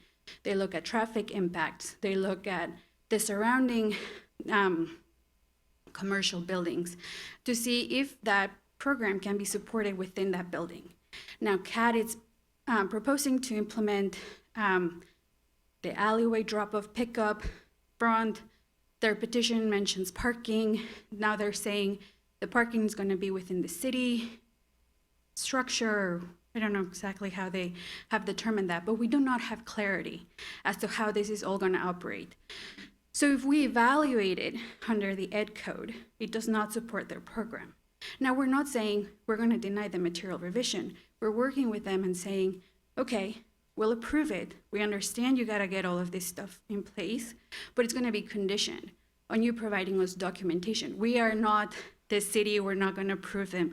We just need documentation that supports that the building proposed can house those grades, and the same is applicable for the First Presbyterian School. So I think we're all on the same page. We want the school to operate. On our end, we want to have documentation that shows that their program can actually function in that new facility, because if 30 days go by, they don't have permits, 45 days go by, they don't have permits, it's August, or it's July 20th, they don't have permits, we don't have a backup plan as to what's going to happen to those grades. And so on our position, when we evaluate a material revision, we have to determine if their educational program is sustainable with the material revision. And to date, as of right now, it's not. And so that's why we are working with the charter and saying, conditionally, give us a document and we're good. So I hope this provides clarification. And those outstanding conditions are listed on page 5 of that material revision staff report and top of page 6. So there's 6 outstanding conditions in regards to site number 3 and 8 in regards to site number 4. Yes, I believe so. And we have worded this specifically because we might not need documentation, but simply a clarification from the charter. So that's why it says documentation and/or clarification. Our Site 3 evaluation also consisted of reviewing their lease agreement, and we have concerns because the charter has specified to KCSAO staff that grades 9th and 10th are going to be housed at Site 3, but their lease agreement expires on December 31st, 2026. So that's mid-year, and we do not have language in the lease agreement that states there is an extension clause or any opportunity to negotiate an additional term. And so we just want clarity as to, is that in communication? Do we have information on this? And as for the charter's ability to move forward with their improvements at the 824 and 826 facilities, we have reviewed their lease agreement, and there is a clause that says that if at any point the charter, its authorization is withdrawn from KCSOS or the board, or anything happens to the ability to operate the charter, they can terminate the lease. And so if the building department says you don't have the permits, ultimately they would have to terminate the lease themselves. So And we're then not. would the charter have to do a revision, or would it close? Well, the code states that every time a charter is seeking to add or expand facilities, they have to submit a material revision. So in the event that the city of Bakersfield, planning division, building division, code enforcement, fire department, any of those entities, if they review the site, their proposed classroom, square footage, occupancy, etc., if they say you can't operate for the amount of students that you have proposed at these locations, then they would have to submit a new material revision with a new school site, because they couldn't operate at the proposed site. So they wouldn't necessarily have to close, they would just have to scramble and get a new material revision. So presently, we've got a real chicken and egg situation here. And with that in mind, that's what we're proposing, the approval with conditions. Approval, they can move forward with their proposed improvements. We have no control over what they do. We have no control over what the city decides to do or any of the applicable permitting entities. We just need documentation that ultimately they would be able to open by the first day of school.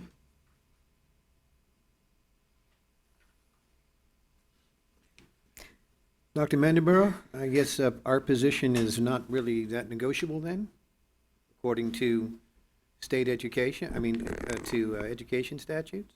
Correct. We just have to have all the documentation on file. If they had a longer time period, if they had this site several months earlier, this would be a moot point, because at this point in time, they would probably have had collected all of that documentation from all the entities that Gio just mentioned.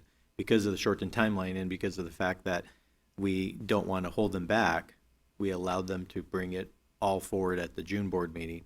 We feel confident that they would be able to get all the documentation, and it'd be a moot point by the time they open their doors. We just have to have all the documentation on file. And so by us saying you can just go ahead and approve with no conditions, basically is saying that none of the documentation that is supposed to be submitted is then required. That's different than what Mr. West said, though. So that's where I'm totally confused, because he's telling us something different. How do we know what to believe? Well, respectfully, the documentation that the school has the ability to occupy the site, the appropriate permit, the appropriate zoning, it's no more or less required if we put it into the conditions. It is required. Its compliance with the law is required. The school has no problem giving a copy of that documentation to the county, but unfortunately, some of these conditions that are articulated in these bullet points misconstrue what the city's going to require. So when you asked earlier, what is the benefit to CAT of a non-conditional material revision, like respectfully from my lens, it is clarity on the legal requirements. If the law does not require TK classrooms to be in compliance with California State Preschool Program requirements because we're not operating CSPP programs, let's not try to override the city's jurisdiction here. Let's let the city handle that. It's a permitting issue. Compliance with California Building Code, also a permitting issue. Here, we're just seeking the approval of the charter revisions. Well, based upon, well, we have a statutory obligation, though, according to Dr. Mandaburo, with regards to education code.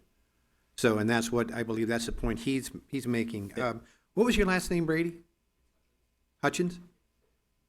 Go ahead. Yeah, if I may. You've done a number of these projects based upon what you've said. Yes, sir. Yes, sir. I have. Successfully? Yes, sir. Okay. Have you taken a look at the conditional uses that we're requesting? I've looked at the conditions of approval. Yes, I've reviewed them. What do you think of them? Do you think that they're unreasonable? I think it might add some confusion at the end when it comes time to review these conditions that have been placed on the approval because it's not very clear. For example, what document would I be submitting to KCSOS that complies with, I don't remember all of them, I'm sorry. You have a copy of them? Specifically to like 3, 4, okay.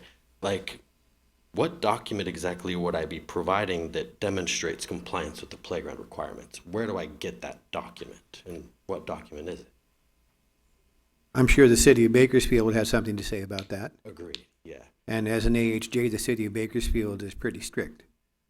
agreed. And so would the condition be provide a certificate of occupancy designating e-occupancy? My fire department.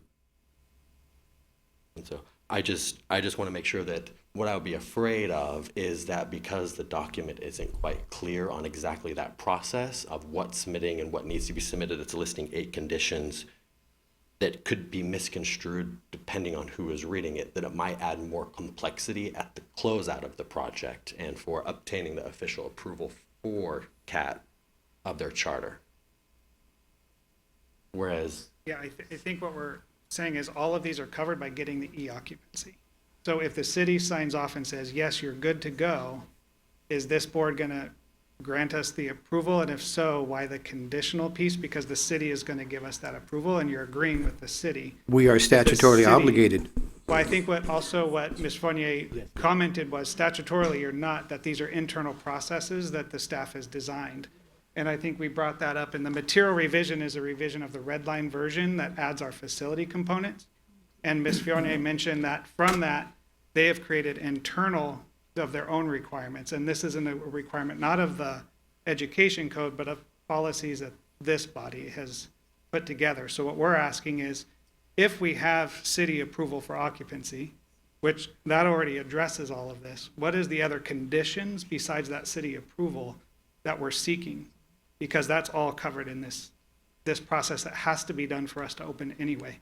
So we're just adding an unnecessary step of condition that has to be met in order to use it anyways, is kind of what we're thinking when we're going through that process. Would the potential of our putting forth our approval with conditions, how much do you anticipate that slowing you down? I mean, I know that Brady mentioned something, Mr. Hutchins rather, mentioned something about muddying the waters up at the end of things. Is that your main concern? I think coming to the end, as we know, we've got a tight timeline, and coming to the end and then having to say, did we meet these or not? We have the occupancy from the city. The city says we're good.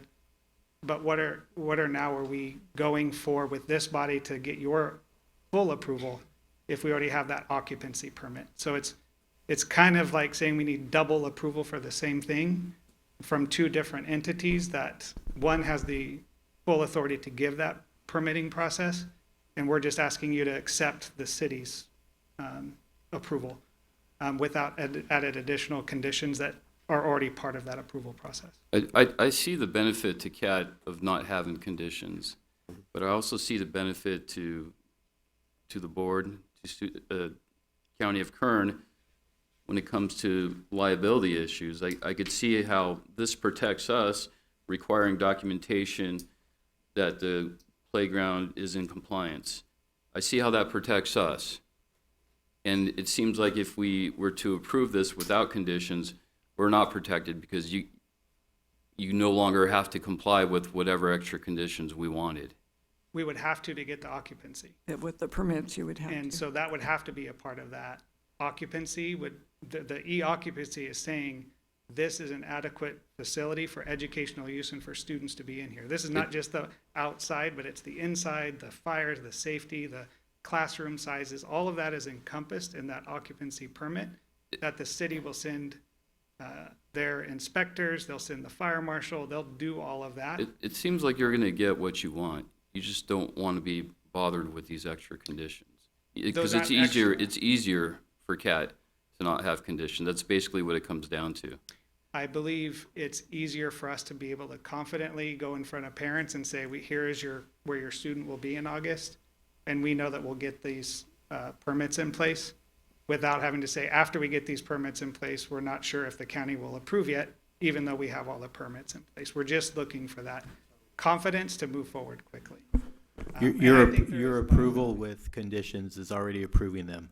You do not have to come back and approve. Secondly, every county or every charter that's authorized in this county must submit the same documentation. So if we do not require this documentation to be submitted, then you're opening up your doors for the next material revision from any other county charter or a new charter who comes through the doors asking for to be able to open, and they're going to say, you did not require the documentation that was already in an MOU and already by Ed Code that stipulates what constitutes a school site or material revision. So we're going back and forth on this. I just want the board to understand every other charter submits this. Every other charter has complied with this. CAT charter has complied with this with their current locations. I have no doubt that they will comply with this. Your approval tonight does not mean they cannot open.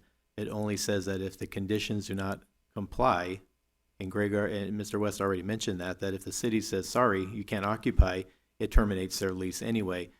So does this condition here. We're just putting a safety net so that you as a board of trustees, so that a parent doesn't walk in this door come August and say, why did you approve them to open knowing that they were not approved by the county or the city or whoever? And that's the only reason we're asking that. It's conditioned. It does not prevent them from opening come day one. There's no closing and saying we have to come back to the board and say we got it all done. It's approved, it's done. The only way we have to come back is if they have to move to a new site. And Mr. West mentioned that as well. And Gio, mentioned that as well in her presentation. So CAT's getting what they need. They're going to be able to open. We're going to be working with them. There's going to be a lot of clarity on some of the documentation because there might not be, like funding is a good example. We had no idea what the funding was. We never were told what it is, but now we're hearing tonight that it's going to be done by a third-party entity that's not state funded, because state funded now changes everything in the school plans. That's why we need to know what the funding is. So if they're going to get state funding for the construction, then the TK classroom that's being said is not required to have bathroom requirements, must have certain bathroom requirements, square footage, has to have all of that in place. So that's why we want conditional approval, because if they turn around and say, well, now it's state funding because they can't get other funding, or it's not state funding, they're going to get other funding, we need to be able to know what those classroom makeups are going to be, because it's very stipulated on funding equals square footage as well. So the conditional approval is just that. They're approved, they move forward, we're going to work with them, they're going to open, they're going to get the 200 kids in the new location, they're going to get the high school kids over at First Pres, they're going to continue to grow. We just want to continue to help them and protect them and protect you as a board as we move forward. And I'd like to get my thoughts out here as well. When we do a opening for any charter school on our MOU, we do have different criteria that is from the state, and that is internal in our MOUs, right? Am I correct about that? What do you mean by the internal? So it's Kern County Superintendent Schools. Every county for a charter to open or to be submitted, we follow Ed Code. And then every county may operate slightly different on how those charters are approved.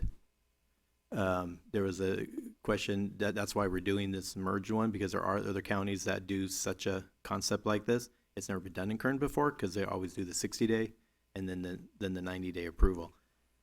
We made an exception to this because of their timeline and their good faith effort that they've been doing for over the last year.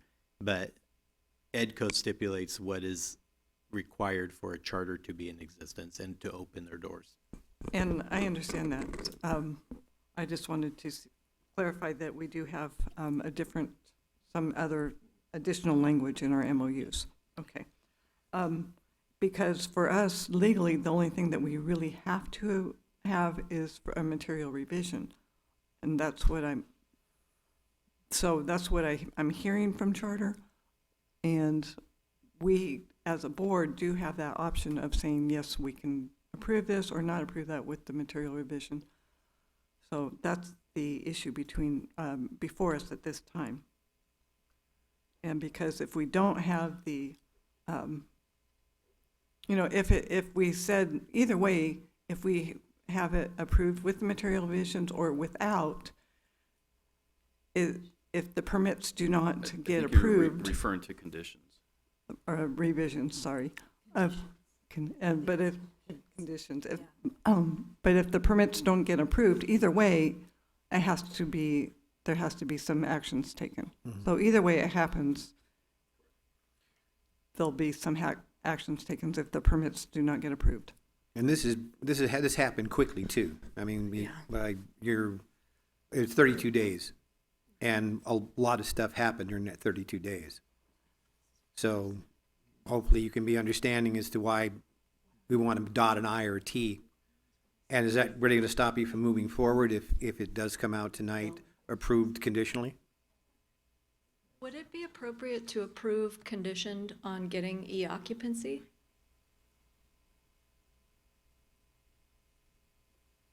That would be clarity on our end, so that we're not having someone inspect the playground at the city and also someone on county staff come inspect the playground.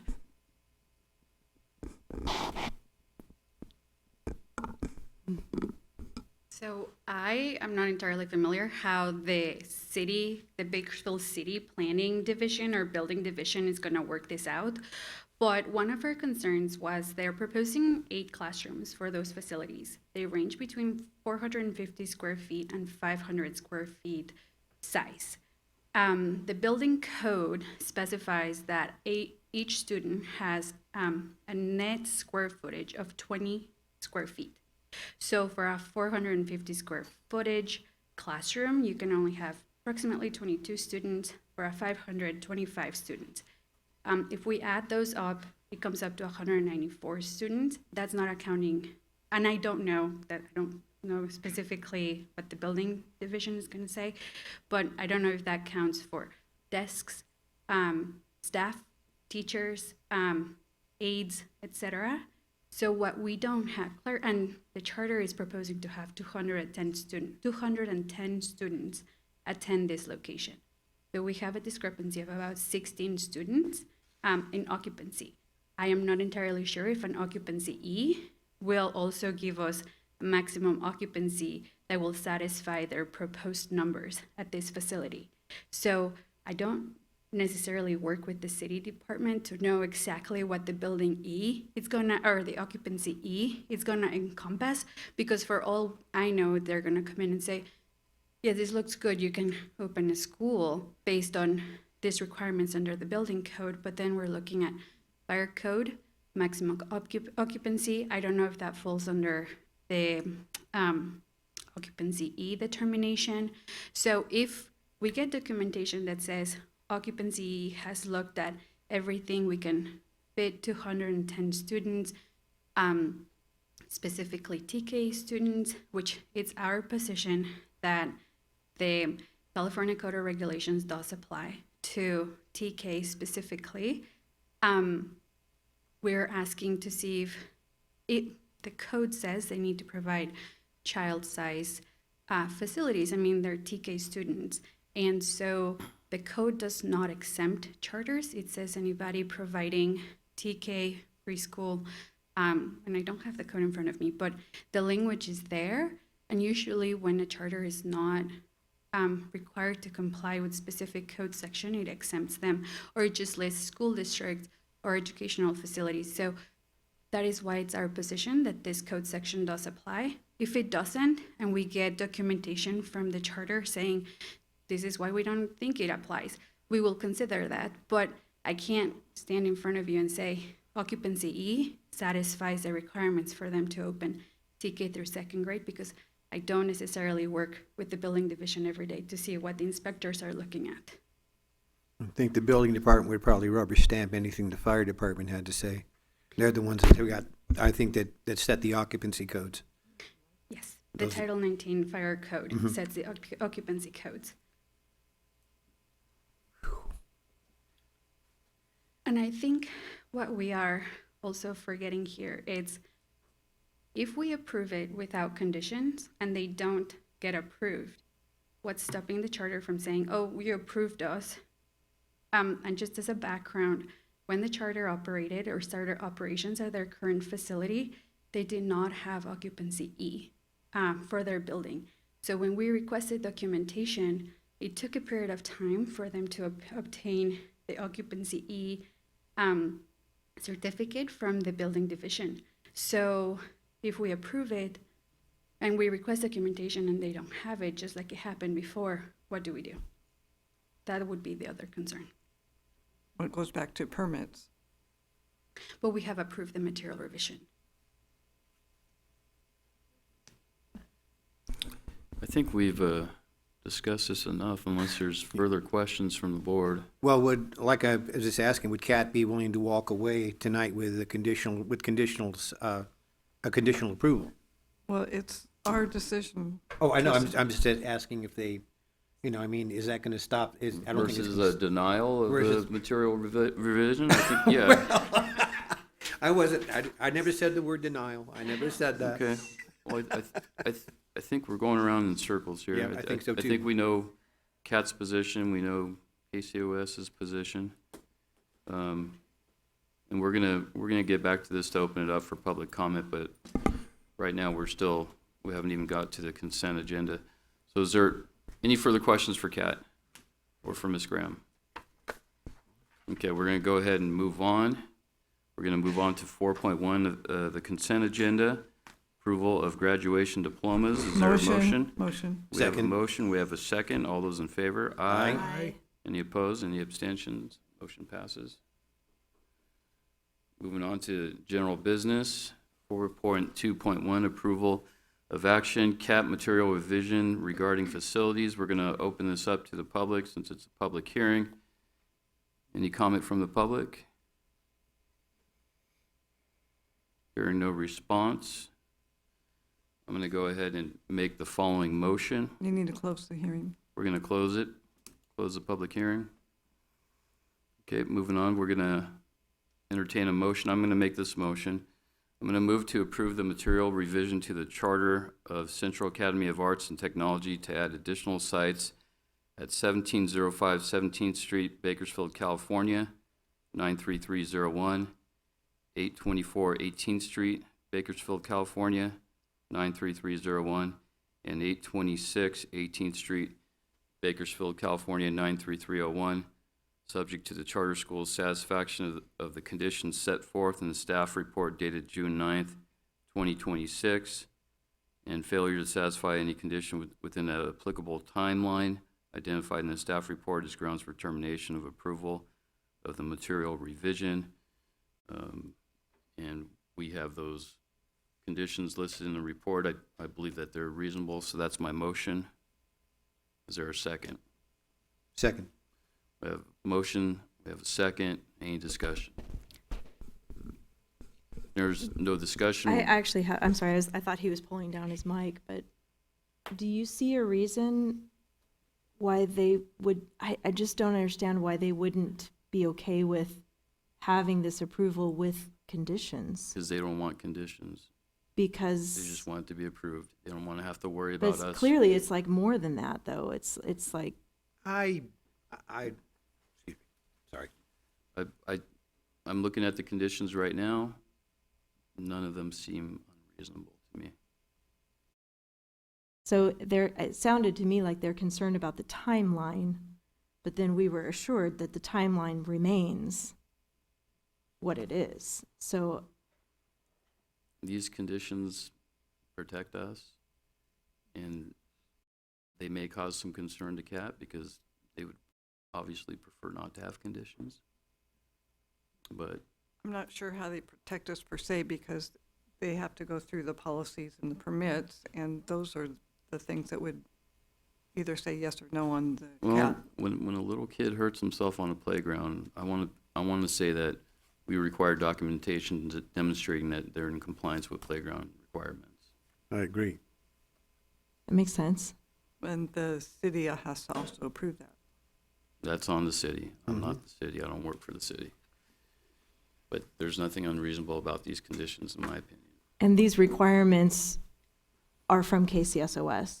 So you'll lay out what those playground requirements are through KCSOS. The city will establish whether they can even put a playground into that location.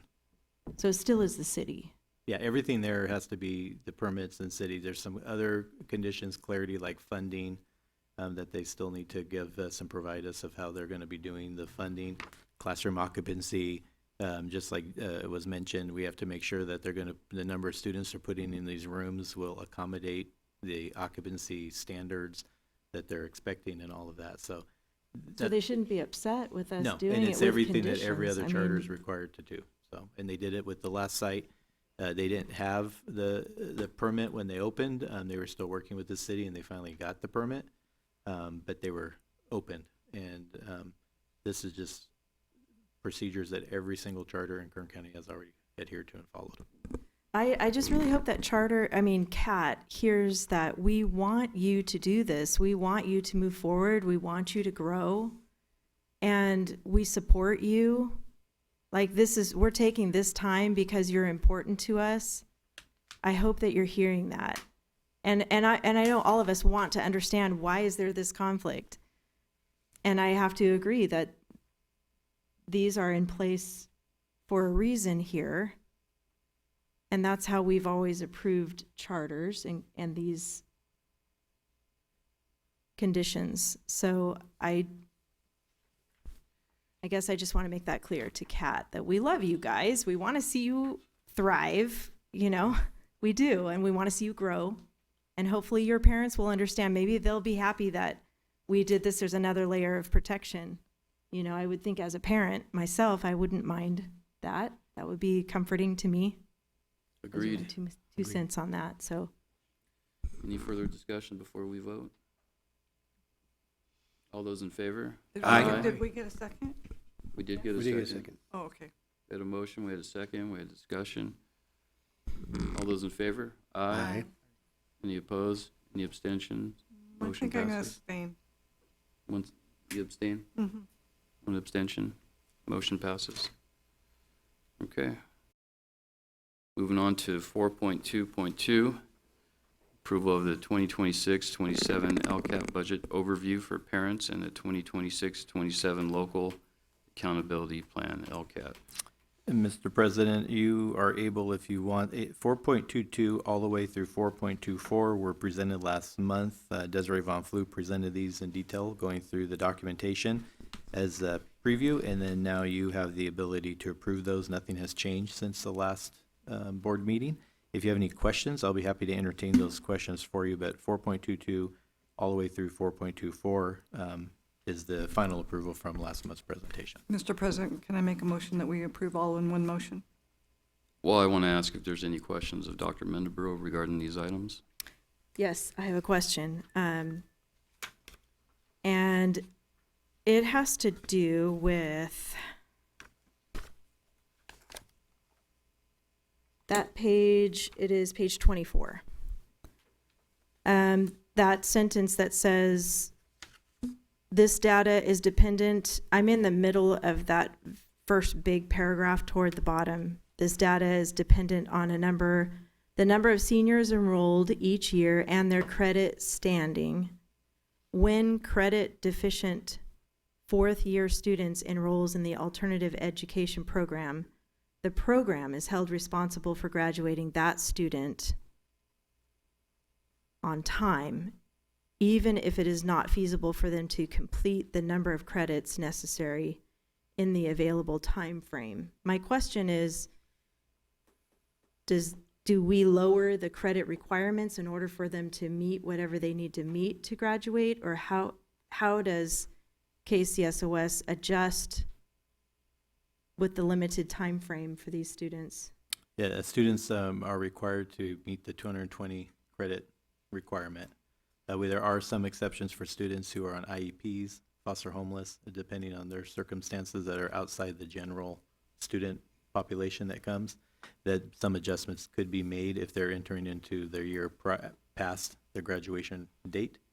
When we look at where they're at and where they need to be. But almost all of the students will graduate at a 220 credits unless they're have any specified IEPs or foster homeless documentation that adjusts this accordingly.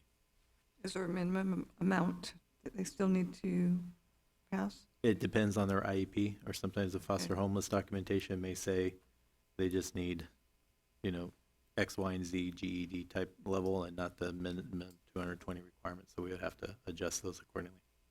So you're saying that this applies mostly to those classifications yes. of students, Yes. not The general student that comes to the ALTED RISE program will complete the 220 credit recovery. Okay. So when they graduate, it's like the students who walked across our stage this couple weeks ago. Yes. They all met the 220. It'd be nice if that was clear there. Because to me, as a teacher, it looks like any student.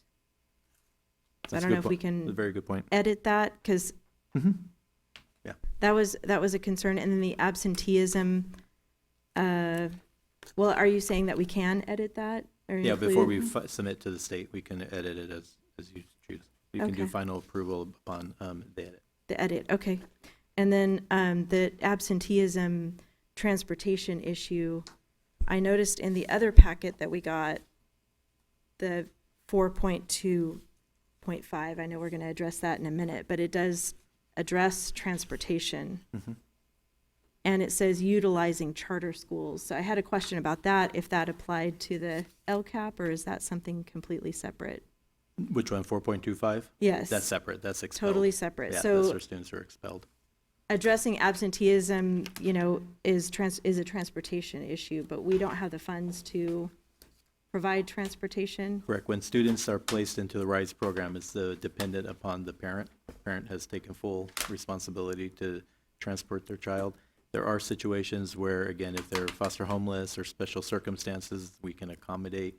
If they're a McKinney-Vento student, there's different other pathways for students. If they fall under that, they can get transportation. A lot of times, students will not take that transportation when offered for whatever reason. But if it's a community school placement, a lot of times the parent takes the full responsibility to transport the child. And I remember reading somewhere about a bus pass. Is that still Yes. We provide bus option? passes and such for the students. to help free of them. cost on Yes. that Yeah, for the we will. student? Yes, Okay. we will help them as much as possible. Okay, I think that was my, and then for the 4.2.3, the local indicator data, Mhm. and it had priorities met, it was missing 4, 5, and 8. All the priorities that were met were 1 through 3 and 6 and 7 and 9 and 10, but it was missing 4, 5, and 8, or I just didn't see it in there. Those are probably because there's not enough student count for a subgroup to meet those particular requirements, or they're exempt from a county office of education. So Okay. criteria number 10 is a county office of education only. All other entities do not follow that priority. I don't think it was specified in there. I just didn't see it in there. Is it just not in the packet? It For probably those? is not required under the Oh, a county office submittal for dashboard local indicators. is that something we can find out for sure? Yeah, I can research or get back to you and let you know what it 4, is. 5, and 8 were missing, and I don't know what those priorities were, so it's hard to say what it was missing. I just read that, I spent a lot of time reading that Mhm. packet. Yeah, wanna not a make sure problem. it's I'll complete. clarify it with you. 4, 5, and 8, okay.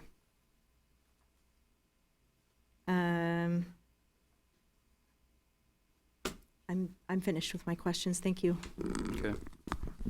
If there's no further questions for Dr. Mendeborough, I'll entertain a motion to approve items 4.2.2 through 4.2.4. With revisions? Motion. We have a motion. Is there a second? Second. Motion, second. All those in favor? Aye. Aye. Any opposed? Any abstentions? Motion's passed. Motion passes. Moving on to 4.2.5, approval of the Kern County Plan for providing educational services to expelled students, July 1st, 2024 through June 30th, 2027. So this is just a revision, an amendment that was added to the plan in regards to how students are referred to the community schools upon expulsion from their school district. The original plan was adopted on July 1st, 2024, and it expires June 30th, 2027. This amendment is just an insert that the state requires all entities that take in expelled students to update. So it doesn't change the overall plan of how students are expelled or how they're reported to RISE. It's just the criteria that the districts have to meet. Any questions? On page 8, number 2, under transportation, the 2 bullet points, one says utilizing charter schools. Can you explain what that means? On page 8, under the strategies for supporting Transportation. we could talk to charter schools if they have transportation that is available to help transport students if needed. That's something that the state has us look at. There's only one charter that has a transportation system, wonderful. None of the other charters have I a didn't think so. transportation system, but the state has us indicate that we will reach out to charters if there is a transportation issue that could be prevented if the child was able to be transported. So Wonderful uses buses. Wonderful has their own bus system. Yeah, they have their own buses that they transport and pick up students and bring them to school every day. So that's just an option if we That's needed just an it. option. Every county has that option to ask the local charters if they have any transportation. And that's been on here before. This is normal? Yes. Okay. Okay, if there's no further questions, I'll entertain a motion for the approval of the plan. Is there a So motion? moved. Got a motion, is there a second? I'll second. Motion, second. All those in favor? Aye. Aye. Any opposed? Any abstentions? Motion passes. Moving on to 4.2.6, adoption of the 2026 to 27 County School Service Fund Budget, CSSF. So this is the budget adoption that John Medina presented last month at the board meeting. He's in the audience if there's any questions that you have. Nothing has changed since the May proposal. We know that the state is going to be changing how they allocate some funding to the school districts and the County Office of Ed. But until we see that into the June budget, we will have an update for you into into either July or August. If there's enough for a 45-day required review, then the board will get a update at that time as well. But either way, you'll get an update. So everything is not changed since May. There is an item in here, as was brought during public comment, in regards to the cafeteria fund that is in there that, as mentioned by Mr. Medina at last month's board meeting, the changes to the cafeteria fund and the cafeteria enterprise fund is due to the fact that Cal State Bakersfield has approached the Kern County Superintendent Schools Office food program and has asked us they inquired to see if we would be able to take on their food program at CSUB. We have been working with them for the last, I think, about a year now, to find if we were able to meet their needs as Cal State Bakersfield. We came to the conclusion that we were able to meet the needs that Cal State has set forth. They are part of our Kern Pledge system, so in Kern County, all public entities and charters are part of a Kern Education Pledge system from preschool all the way to higher ed, four-year universities, where we come together to really work for all of our students to determine how we can best serve them. They, under that platform, came to us and asked if we would be willing to work with them in regards to that. We did evaluate, as mentioned earlier, and determined that we could partner with Cal State Bakersfield. Their current program is through Aramark. That is an entity that is contracted through CSUB. They're not part of CSUB. They're not employed by CSUB. It's a contract. What's it called? Aramark. Aramark is the name of the current entity that is providing the food program, food services at CSUB. So upon our discussion, CSUB canceled the contract with Aramark and awarded their contract with us. The employees who work for Aramark were offered, all employees that work for Aramark were offered opportunities to apply for positions within the Kern County Superintendent Schools. If they qualified and they met the current requirements of our food program, then they would be offered a position. We did offer employees help to apply during this process over the last few months.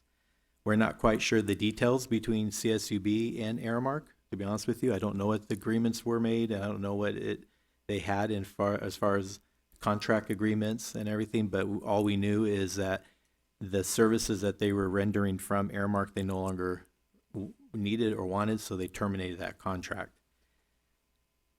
The $2 million that was referenced in there that you noticed that Mr. Medina mentioned in last month's meeting, it comprises both of the Fund 13, which is the cafeteria fund, is not any fund or dollars that come from the general fund or taken away from general fund functions. It was moved over to that specific enterprise fund to help with a startup. We would need to do a startup and get some things because Aramark would be taking materials and stuff with them upon the ending of their contract with Cal State Bakersfield. Also, there's dollars that come from the catering system. Kern County Superintendent of Schools does offer a catering system that's not only for school districts, but is offered to private entities as well. We contract with many people for catering services. We also contract with local school districts. School districts will ask our food program to produce and serve meals to students in Kern County. We have multiple districts that we prepare food and we transport those meals to those school districts. We reached out to the California Department of Education to ask them the correct way to ensure that the dollars that we would be collecting and receiving from CSUB students during this process would be earmarked and audited correctly. So they were the ones who told us that we would be able to use this new enterprise fund to keep the dollars separated from our normal internal operations that we provide either to our office or through the catering system or to our school districts. So CDE, we reached out to them and asked if it was permissible for us to open up a enterprise fund that you see in the documentation that Mr. Medina presented last month. So that's where we're at with the current state of CSUB. We're not sure what's happening in all honesty between CSUB and Aramark and how that all works out. But all the employees that were working for Aramark have every opportunity to apply and join KCSOS for this new adventure that CSUB reached out to us. We did not reach out to them to do this service.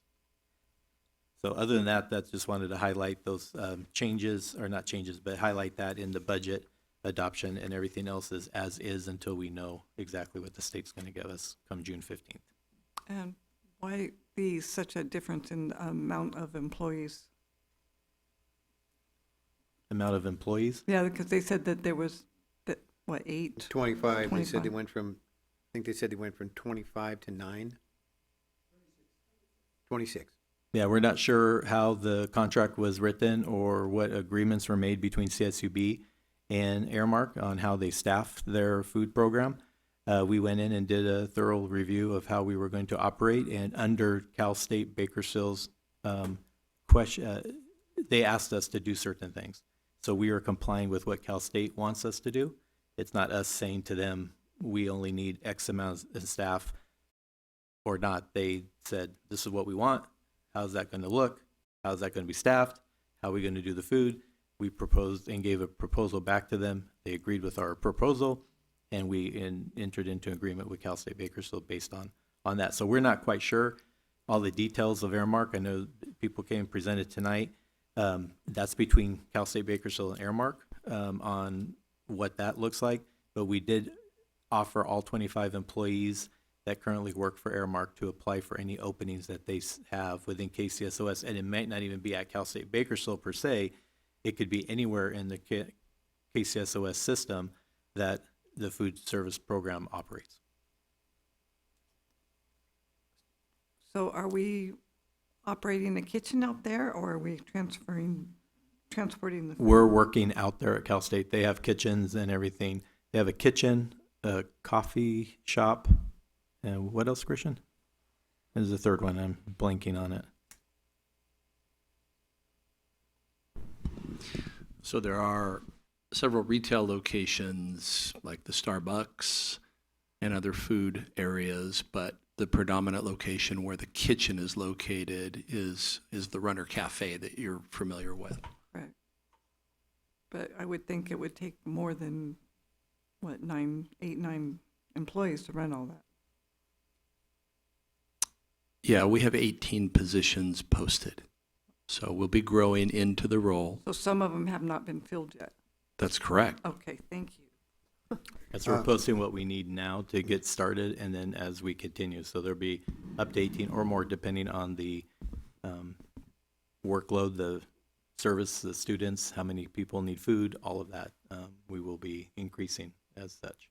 We have a pretty extensive CTEC food program, and I was wondering if the students there would benefit from any of the opportunities of expanded catering that you've suggested might happen.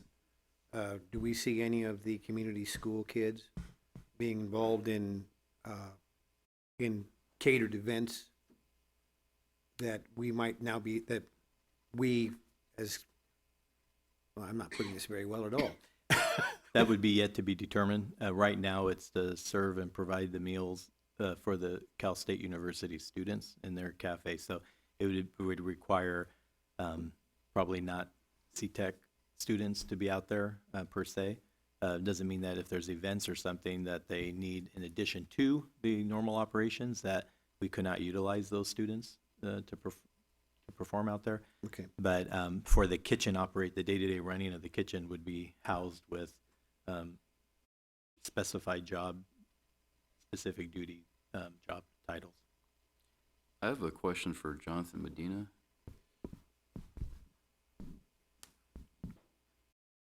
Jonathan, the young lady spoke earlier about financial concerns or financial risks in taking over this contract. Can you speak to any of those concerns? Yes. So I recall she spoke to a deficit, which we already have reserves from our current catering operations that will cover any deficit. So deficit is revenues over expenses in a current year, but there is existing balance that even if you're in a deficit, you still have sufficient bank account, if you will, to keep the program operating. So that's not a concern. We do expect a lot of those expenses in this year one to be eliminated in the outgoing years because they're one-time initial startup costs. Long term, we've, again, over the past year and specifically over these past 6 months, once we've narrowed down what our operations were really going to look like, we've ran extensive and we've always erred on the side of conservative when we ran our numbers. That, again, this is not a massive profit generator for us, but it's always in the interest of supporting our general community, our general students population. So again, while we're projecting to have slight margins and slight profit through that operation, it's not a massive money generator for us, but more of a, again, community and student benefit. And what is the term of the contract? The term of the contract, I believe, was an initial 3 years with additional extensions beyond that. Any other questions for Mr. Medina? Did they come to us and ask us to do this? Yeah, they approached us and asked if we would be interested in expanding services to Cal State Bakersfield through the food program. And so we got Christian and Raphael to meet with them and started talking about a year ago. And then John Medina came in and we started talking all the numbers, what it would look like. But it was Cal State Bakersfield's initial. They came to us. We never approached them on it, nor did we think that we would be doing it. They came to us and they wanted to try to change and reform their food program, and we were able to accommodate. Thank you. And one other question. With the people that have been terminated, I'm sorry, and to lose your benefits, it's very important for you, I'm sure. Since they were type of a school employee, would they be able to continue with any of their benefits with us? I know it's a different system, I know. Yeah, so if any of those employees were to be hired by KCSOS, which I believe we've hired some, correct? Or we're in the process of hiring. They would now become KCSOS employees, so they would move to the PERS system. They would move to our benefit program and everything. They would not have the programs in which they had through Airmark. Yeah, Again, that was an agreement, between CSUB and Airmark on how that was, and we're not sure all the details of that. Okay, thank you.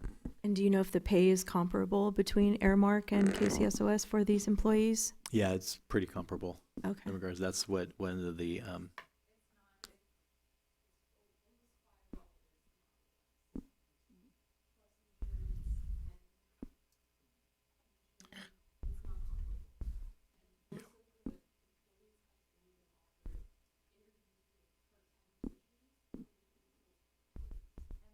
away all job titles, including all of catering, and replacing it with 3 different job classifications. So cooks are going to be expected to be baristas and dishwashers and be getting paid $5 an hour less.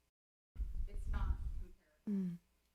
Yeah, so the comparable between the two, Airmark has their own job descriptions, their own job titles, their own positions in which they hold. That's between Cal State Bakersfield and Airmark, how that operates. Under our operations, we have different job titles that do different positions.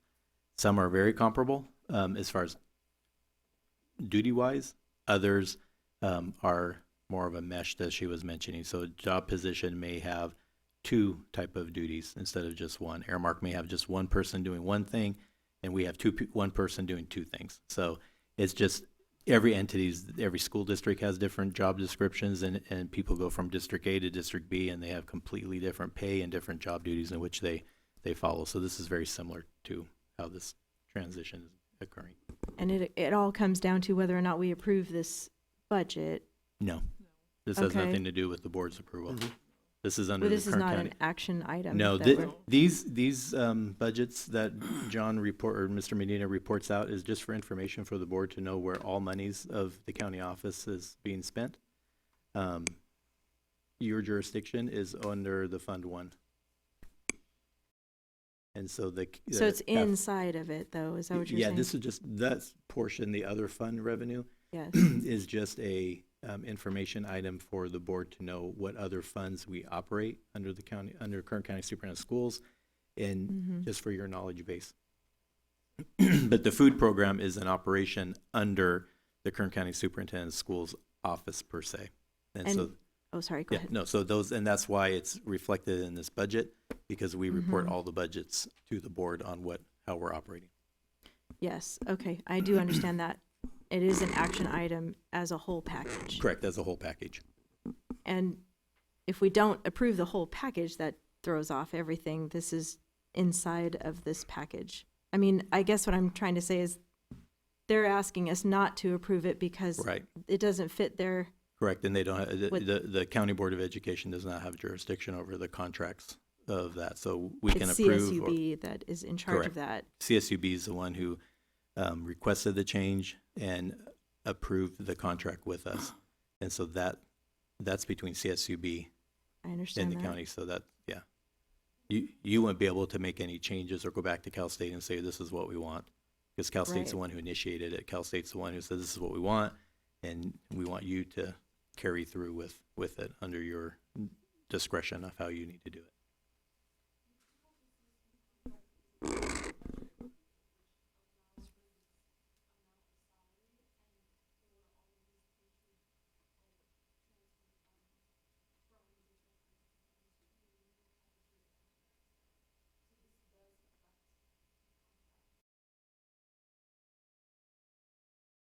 Do you have anything We to don't say have any to jurisdiction over that contract, though. Correct. ma'am. I disagree. Again, the budget coming to the board again is technically through Ed Code. The budget comes to the Kern County Board of Education. Again, your jurisdiction is within Fund 01, and then all other functions under the county superintendent. And it just slightly falls outside of scope. So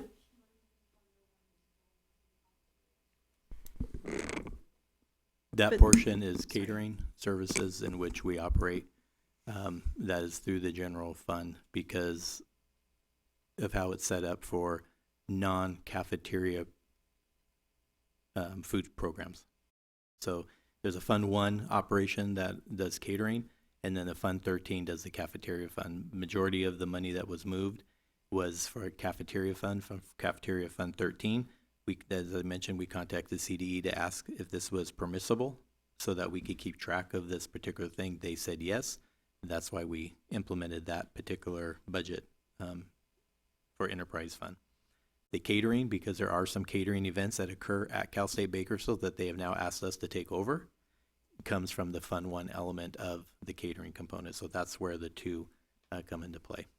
So we can't negotiate dollar amounts. That's No. not our job. We're either Correct. we're looking at what Correct. We're just is giving brought this to to you us. by Ed Code saying that we are required to let the Board of Education know where the totality of, Okay. of the county budgets operate. But Fund 1, that's where this line is the County Services Service Fund. That is strictly a Fund 1 operation. So Cal State Bakersfield could have gone anywhere to seek somebody to go ahead and take over their Correct. cafeteria and catering services. We just happened to be one of the people that they contacted, and we agreed to do it. Correct. I know it's, So whether we adopt this budget or not doesn't affect that contract. It does not change a contract that Cal State Bakersfield has approved. With that said, any further questions for Dr. Mendebro or for Mr. Medina?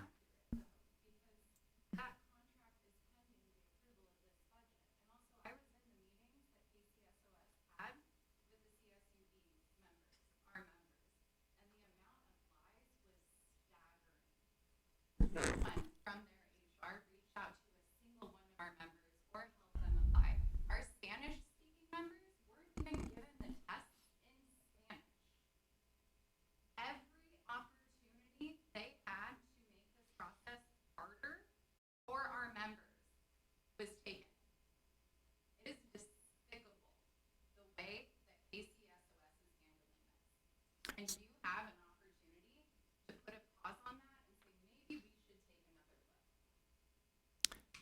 So all staffing, and for clarity, there's no discussion between the public and the board during this portion of the board meeting, but I will respond and let you know that there has been reach outs. Our HR team has been working with Cal State Bakersfield HR team for the transition, and we could go back and forth and back and forth. Cal State Bakersfield made a decision to end their contract with their current food program. We do not want anyone to go unemployed or any of that. We have offered everyone the opportunity to apply for positions within our office so that they can join and continue to be employed.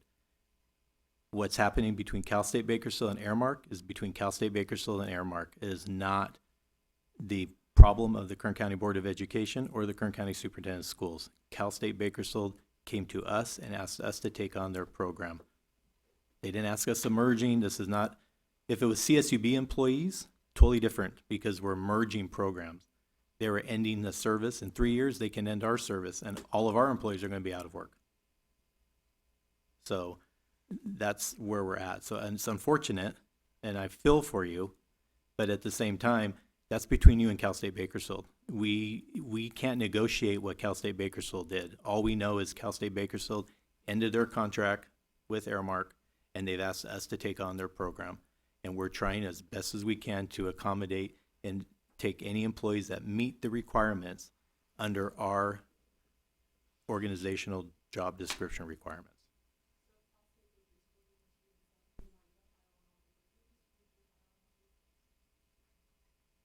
Cal State Bakersfield gave us the contract to run their program.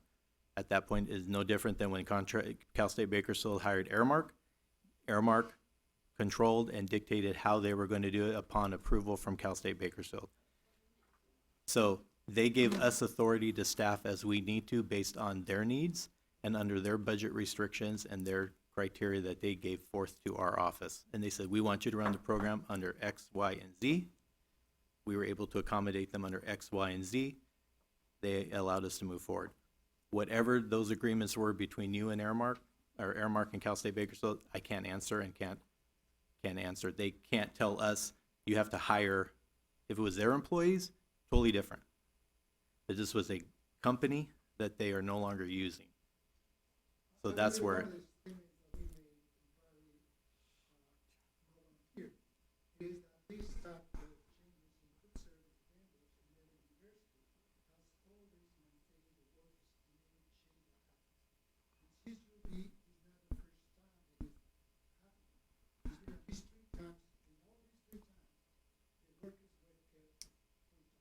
So we're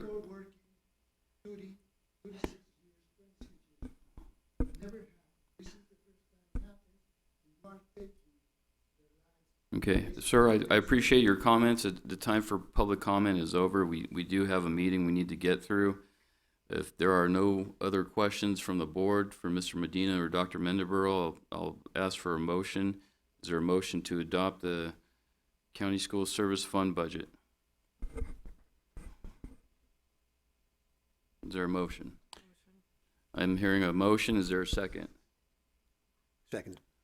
We've got a motion. We have a second. Any discussion? Yeah, and I understand the complex issues and it doesn't always make sense, how we have authority in some areas and we don't have authority in others. And I understand what our board has to do, so, if we don't approve this, we have to approve the budget, so, thank you. So we had a motion, we had a second, we had discussion. I just have one more thing to say, and we do want you to be able to get a job for sure. I understand your position as well, and I hope that the communication gets better between you and KCSOS. They're separate than us. I know it's hard to understand, just like Trustee Little said. So I just wanted to say that. No, I think the comments are over. I'm sorry, sir. We gotta get through this meeting. Okay. Thank you, sir. So we have a motion, we have a second. All those in favor? Aye. Any opposed? Any abstentions? Motion passes. Moving on to 4.2.7, approval, establish education protection account. So this is the annual approval for establish an education account. Way back in the day during Governor Schwarzenegger's governorship, bond was passed in the state, Prop 50, and that allowed, or Prop 30, and that allowed for parts of the sales tax to go to education to offset cuts during that time. It has continued moving forward. And what they basically do, it's a net zero. It's not additional monies that come to a school district. It's to accommodate the reductions that would have happened back in that time period. So this is just an annual one. It's dollars that can only go to non-administrative positions, and it's tied to our RISE program. So we receive $101,000 from the state, and so that offsets $101,000 that was somewhere in some calculation that reduces the amount of money that the district would receive. All right. Is there a motion to approve the established education protection account? So moved. There's a motion. Is there a second? Second. Motion second. Any discussion? All those in favor? Aye. Any opposed? Any abstentions? Motion passes. Moving on to 4.2.8, resolution approval. A request to consolidate a county board member election with November 3rd, 2026 general election in Ventura County. Dr. Mendenborough, did you want to elaborate on this? Sure, and you'll get one next month too. So this is a resolution that comes up every election cycle. It's when a school board member's area overlaps into another county. So this particular resolution, Lori Cisneros' trustee area, goes into Ventura County by just a little sliver, literally a little sliver. All of your trustee areas follow school district boundary maps.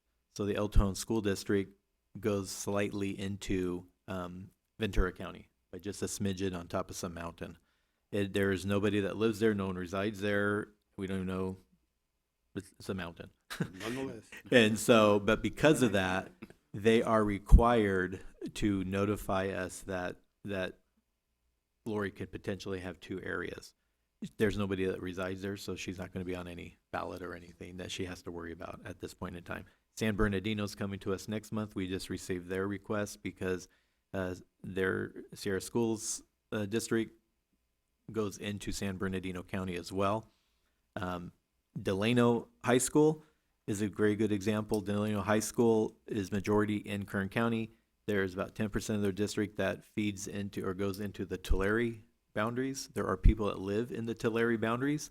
So those, the person who runs for the school district board has to have their name on Kern ballot and Tulare ballot and has to pay for both campaign statements for both. Did not know that. So this resolution is just acknowledging from Ventura that we do recognize that there is territory of Kern that falls into their election area. Okay. But you can confirm that no one lives. But no one lives there. It's a mountaintop. So is it a matter of the Board of Supervisors to adjust that someday? No, or- it's based on school district boundaries. So And who creates those boundaries? El Cajon, back in whenever El Cajon was created, their I see. boundaries were set, and those were the school district boundaries. And so that boundary follows your trustee area. Okay. It's a mystery. It is a mystery because this whole document, man, as you can see, really made my head spin because they've mentioned so many different entities in here.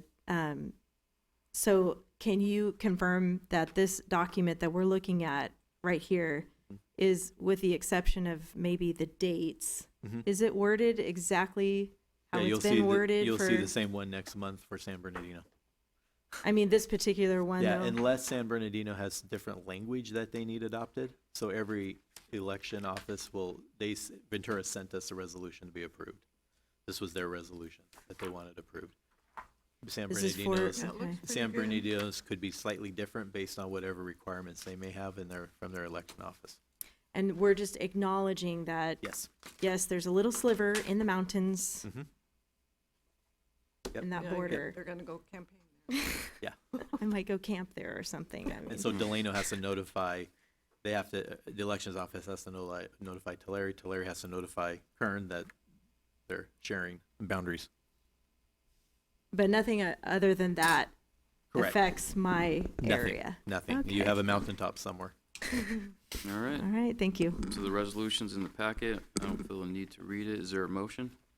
Is there a second? Second. We have a motion, we have a second. All those in favor? Aye. Any opposed? Any abstentions? Resolution passes. It's approved. Moving on to 5.1, members of the board will report on various topics. We'll start to my right. Trustee Robinson, do you have anything to report? Other than the 250 celebration that our esteemed colleague Mary Little was very involved in, sometimes too involved as far as I was concerned, which was an absolutely marvelous event that took place at Riverwalk. I saw practically everybody I knew out there. They showed up for that particular event. I thought it was very, very nice, and just a neat way to go ahead and segue into what Ms. Shelphauser said earlier today. Oh, yes. Right, okay, sorry. What Ms. Shelphauser said, she mentioned something about 250 daily historical facts or daily historical representations. I think that that's a splendid idea. I would certainly like to go ahead and see all of them. Where can they be found?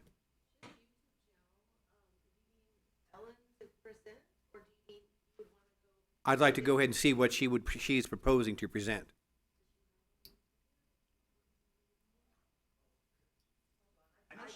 Okay, if you could, yeah. Okay.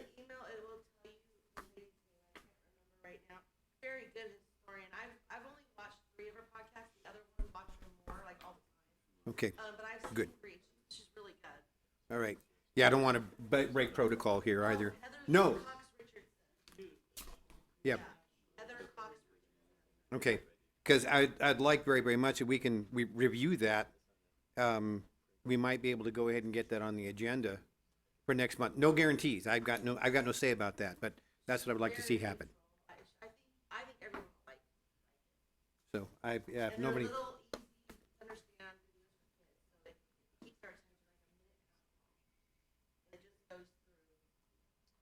No, I very much liked the idea of that because I remember the 1976 presentations they did. They were really, really good.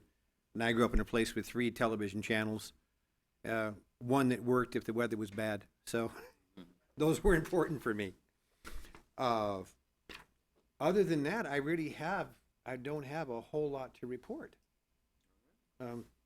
So much for Area 6. Thank you. Moving on to Trustee Little. Mr. Hart has some videos going around about me, and then he was going to have a much lengthier video tonight. So what I've prepared is in reference to the videos that he has going on, that was sent to me. So I did prepare a statement on that, so I'd like to read it. Mr. Hart, let me start by emphatically stating that I am not a journalist, a reporter, or nor am I claiming to be as you do. I post my articles on the Facebook page that are newsworthy and involve children. Just because you believe that I have to research each post, I do not have to analyze that post for complete accuracy. If a post is later deemed to be unfactual, anyone is free to comment about their findings as such, as long as it's respectful. You're also free to put your own post on there as well.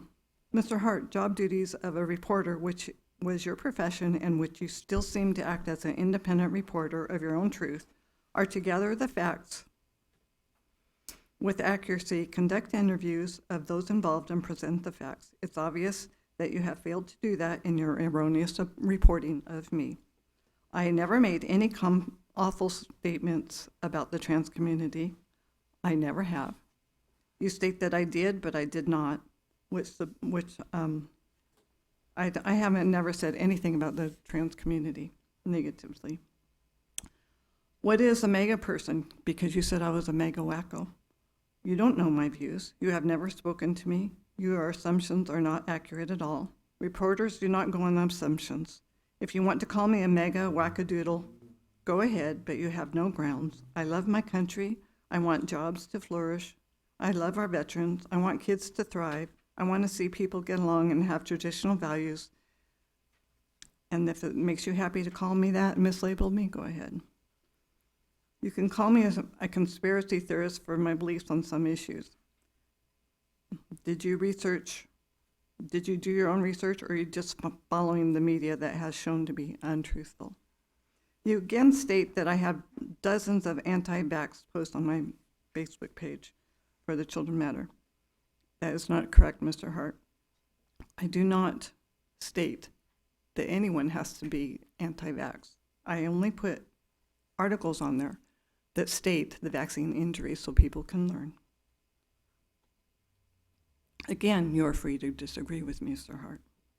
And you said I go crying to the media. That really made me laugh, because I don't go crying to the media. Where's the proof in that? On May 20th, I did post a reported transgender couple who killed people in San Diego. There were initially many accounts of this, so I posted it. It is not in hostility that was posted, so again, you are wrong. And for those who protested on the page that it's false, they were free to do so. I welcome their comments. Again, I am not a reporter. You say that my hostility towards the LGBTQ is well established. Where are the facts, Mr. Hart? There are none. You mentioned political as a reliable source and denounce the Muse for any factual reports. That is fine. I don't criticize you. However, I found to be political is a left-leaning, unreliable source. Independent ratings vary from center to left, and recent editorial errors are common, which need to be fact-checked. And the Muse was rated rather high by those who use the site. I don't know. That's just what I found. You say that I doubled down on my last post in question. Again, you are incorrect, as you go on to state in your rant exactly what I posted on the Facebook page. So how can you say that I doubled down what you read when you read that, and then use the same verbiage to argue that I doubled down? The post was for those who disagree with the original post, so I did post more information to have those involved to make an informed decision on their own. Just for the record, that same post has a warning that reads, users have flagged this article as potentially inaccurate. Read critically and verify claims independently. Verify claims independently. Isn't that what we were supposed to do when we learn? I wrote that post. All posts are for you. I wrote on that post, all posts are for you to investigate and learn from. You decide what the truth is. I'm not here to tell anybody what the truth is. You assert that I told Brian Bland that he could not contact me on my email account from Kern County Superintendent of Schools. That is in error. And I said verbatim, "Hi, Brian, you're free to disagree with me. it would be better to post your opinion on Facebook. I said that because I have nothing to hide and I want others to learn from Mr. Bland's post. If he's right, others can learn from that. In conclusion, Mr. Hart, I responded in depth to your rant as I take my role here seriously, and I want others to know my heart and the actions taken in this account. I deeply care for those whom I serve and will continue to help, inform, and assist the best I can. My belief and my faith guides me, and I try to make the best decisions in everything I'm do. I'm sorry you were offended, Mr. Hart, and that you spent so much time and energy into this account. I wish you would have talked to me about your concerns, and maybe all of this would have been avoided. I am always open for discussion, and I respond to every email and I receive from the public and my constituents. In the future, may we work together, even if we disagree. God bless you. That is all I have with that. And then Julie Beechner did want me to report for her that Frontier High School is offering a parent bridge opportunities this summer that has lots of mental health for students and parents, has issues for attendance, technology support, and she wanted to know that she thinks this is a fabulous support for parents and kids during the school year. And if you want more information on that, contact Jonathan Hernandez, and I think his email is Jonathan/Hernandez at Kern County or at kernhighschool.corp. But you can also find that on the Kern High School website. And there is a parent summer activity for June on there, so check it out. It sounds really great. And I have nothing further. Thank you. Thank you, Mary. Trustee Cisneros? I wanted to comment first on the post about Pride Month from KCSOS. And I know that KCSOS is a different entity than the Kern County Board of Education, and I'm still understanding the difference, but I understand that we're a separate entity. And I was concerned because we had just had the alternative education graduation, which had pictures of the board in the post right before, and then it went to Happy Pride Month, and to me it implied that we were in agreement with that post. So I reached out to council just to clarify. In my opinion, it seemed like it was political. It was a political post, and I didn't think that was legal to do that as a county superintendent of schools. But she assured me that it does not violate California law as it relates to political posts. I disagree with that, but that's just my stance on that. Let's just stick to educating our kids and making sure we celebrate their achievements, which we do, and KCSOS does as well. Those are just my 2 cents on that post. I did have the honor to attend the Student Voice Ambassador Awards ceremony with some of you here today at the Bell Tower, which was great. These kids created teams to address issues of students on campus, such as stress or loneliness or depression, and other simple things such as litter on the campus. And they chose something to focus on, and they sent out a survey to the students and created solutions and a follow-up survey. So it was neat to see their presentations. They did that.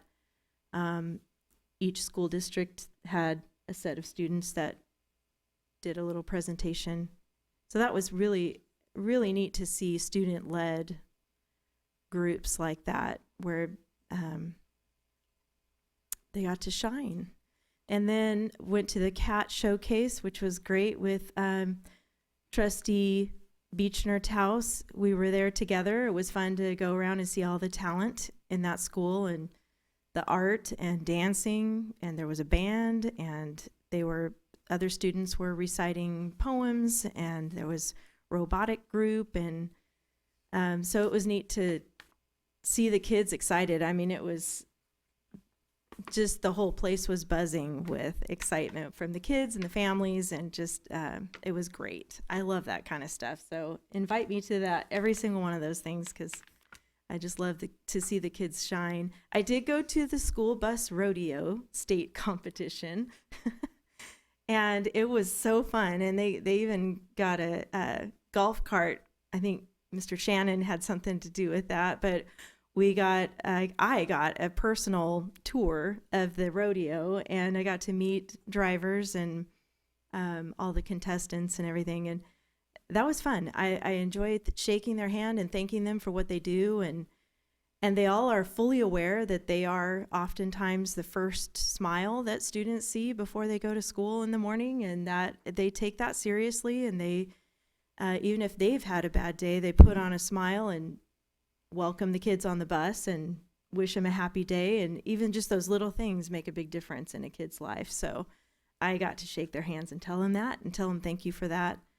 And then the alt ed graduation was awesome as well. I got to speak at that, which was just an honor for me to speak into those kids and their families' lives. And I actually read scripture that day. I read Psalm 139 to them, which my favorite verse is Psalm 139:16. All the days ordained for me are written in your book before one of them came to be. So I was able to tell the kids, you know, there's a reason you exist, and there's a purpose for your life. And I don't know if they hear that anywhere else, but I had the honor to tell them that, and to congratulate them and shake their hand and tell them I'm proud of them. So, and I saw some students from the Thanksgiving luncheon and the spring picnic. So in my view of things, this is working, getting involved on a more personal level with these students, and then seeing them achieve the graduation at the end was such a thrill for me. So, and that's all. Thank you. Thank you, Lori. Jose? I have no report. Mine's real brief. Happy that we approved the material revision for CAT. Sorry that they didn't like the fact that we wanted conditions. I did attend the spring showcase, and I focused my time at the Stars Theater watching performances, and man, those kids are super talented. And it was well attended. So much, in fact, that I ended up giving up my seat to some parents because I felt bad that there were parents there that needed a seat. But yeah, that was a packed house. So I really enjoyed watching that. Also had the pleasure of attending the RISE graduation ceremony at Valley Oaks Charter School. That was impressive. The two student speakers that spoke, really touching what they said. Those kids have been through a lot, and to see them succeed and graduate, it's hard enough being a teenager, but these kids had extra challenges before them that they had to overcome. And really proud of those students. And then we saw LaJaya Turner, our student representative, graduate, and she was so happy to have us there too. I also attended the Student Voice Ambassador Awards ceremony. That was impressive as well. And man, you guys really did a good job with that Bell Tower Plaza. That place is awesome. So that's about all I have. Happy to be here. I'll hand it over to you, Doctor. Yeah, about 20 items. No, I'm kidding. No, I just want to thank all of you for attending, those of you who were able to make it to the student events. It's very meaningful to have you there to see what it is all about. We are here for students. We are all advocates for children, and having you there is extremely impressive. The RISE program was superb, and hearing those students, as Joe was mentioning, was phenomenal. And I also attended the CAT Charter showcase, and it was phenomenal. I walked around and I didn't even be able to get into it. I had to stand way in the back. Yeah. At least you got a seat. It was crowded. I was way in the back. It was a lot of talent there. Met with staff and parents, and it was just exciting. They're doing great things. Great program out there. So, other than that, hopefully you get some time away. We have to come back for July meeting, but hopefully you get some time away and regroup and get some downtime. So thank you for everything. Okay. Any items to be considered for next agenda? Go ahead. Yeah. Report to you, if I can report to you after I go ahead and review my emails Yeah, just, on that. yeah. I'd like very much to see if we could arrange that if the material is appropriate. Yeah, reach out to me. Sure. And Laura, you're about to say something? Along the same. Okay, I was going to say along the same lines, so. sounds good. Well, now you don't have to, do you? No, I don't. And did she email you prior to this? Did she email me? No, I didn't receive anything. Oh, okay, so make sure she sends an email. Yeah. Yeah, I don't know how next month's agenda looks, but yeah, send me whatever you want to be on the agenda. We'll see if we can put it on there. If there's nothing further, we'll go ahead and adjourn this meeting. It is 9:37 p.m. Next meeting will be July 14th. Thank you. Thank you. Thank you.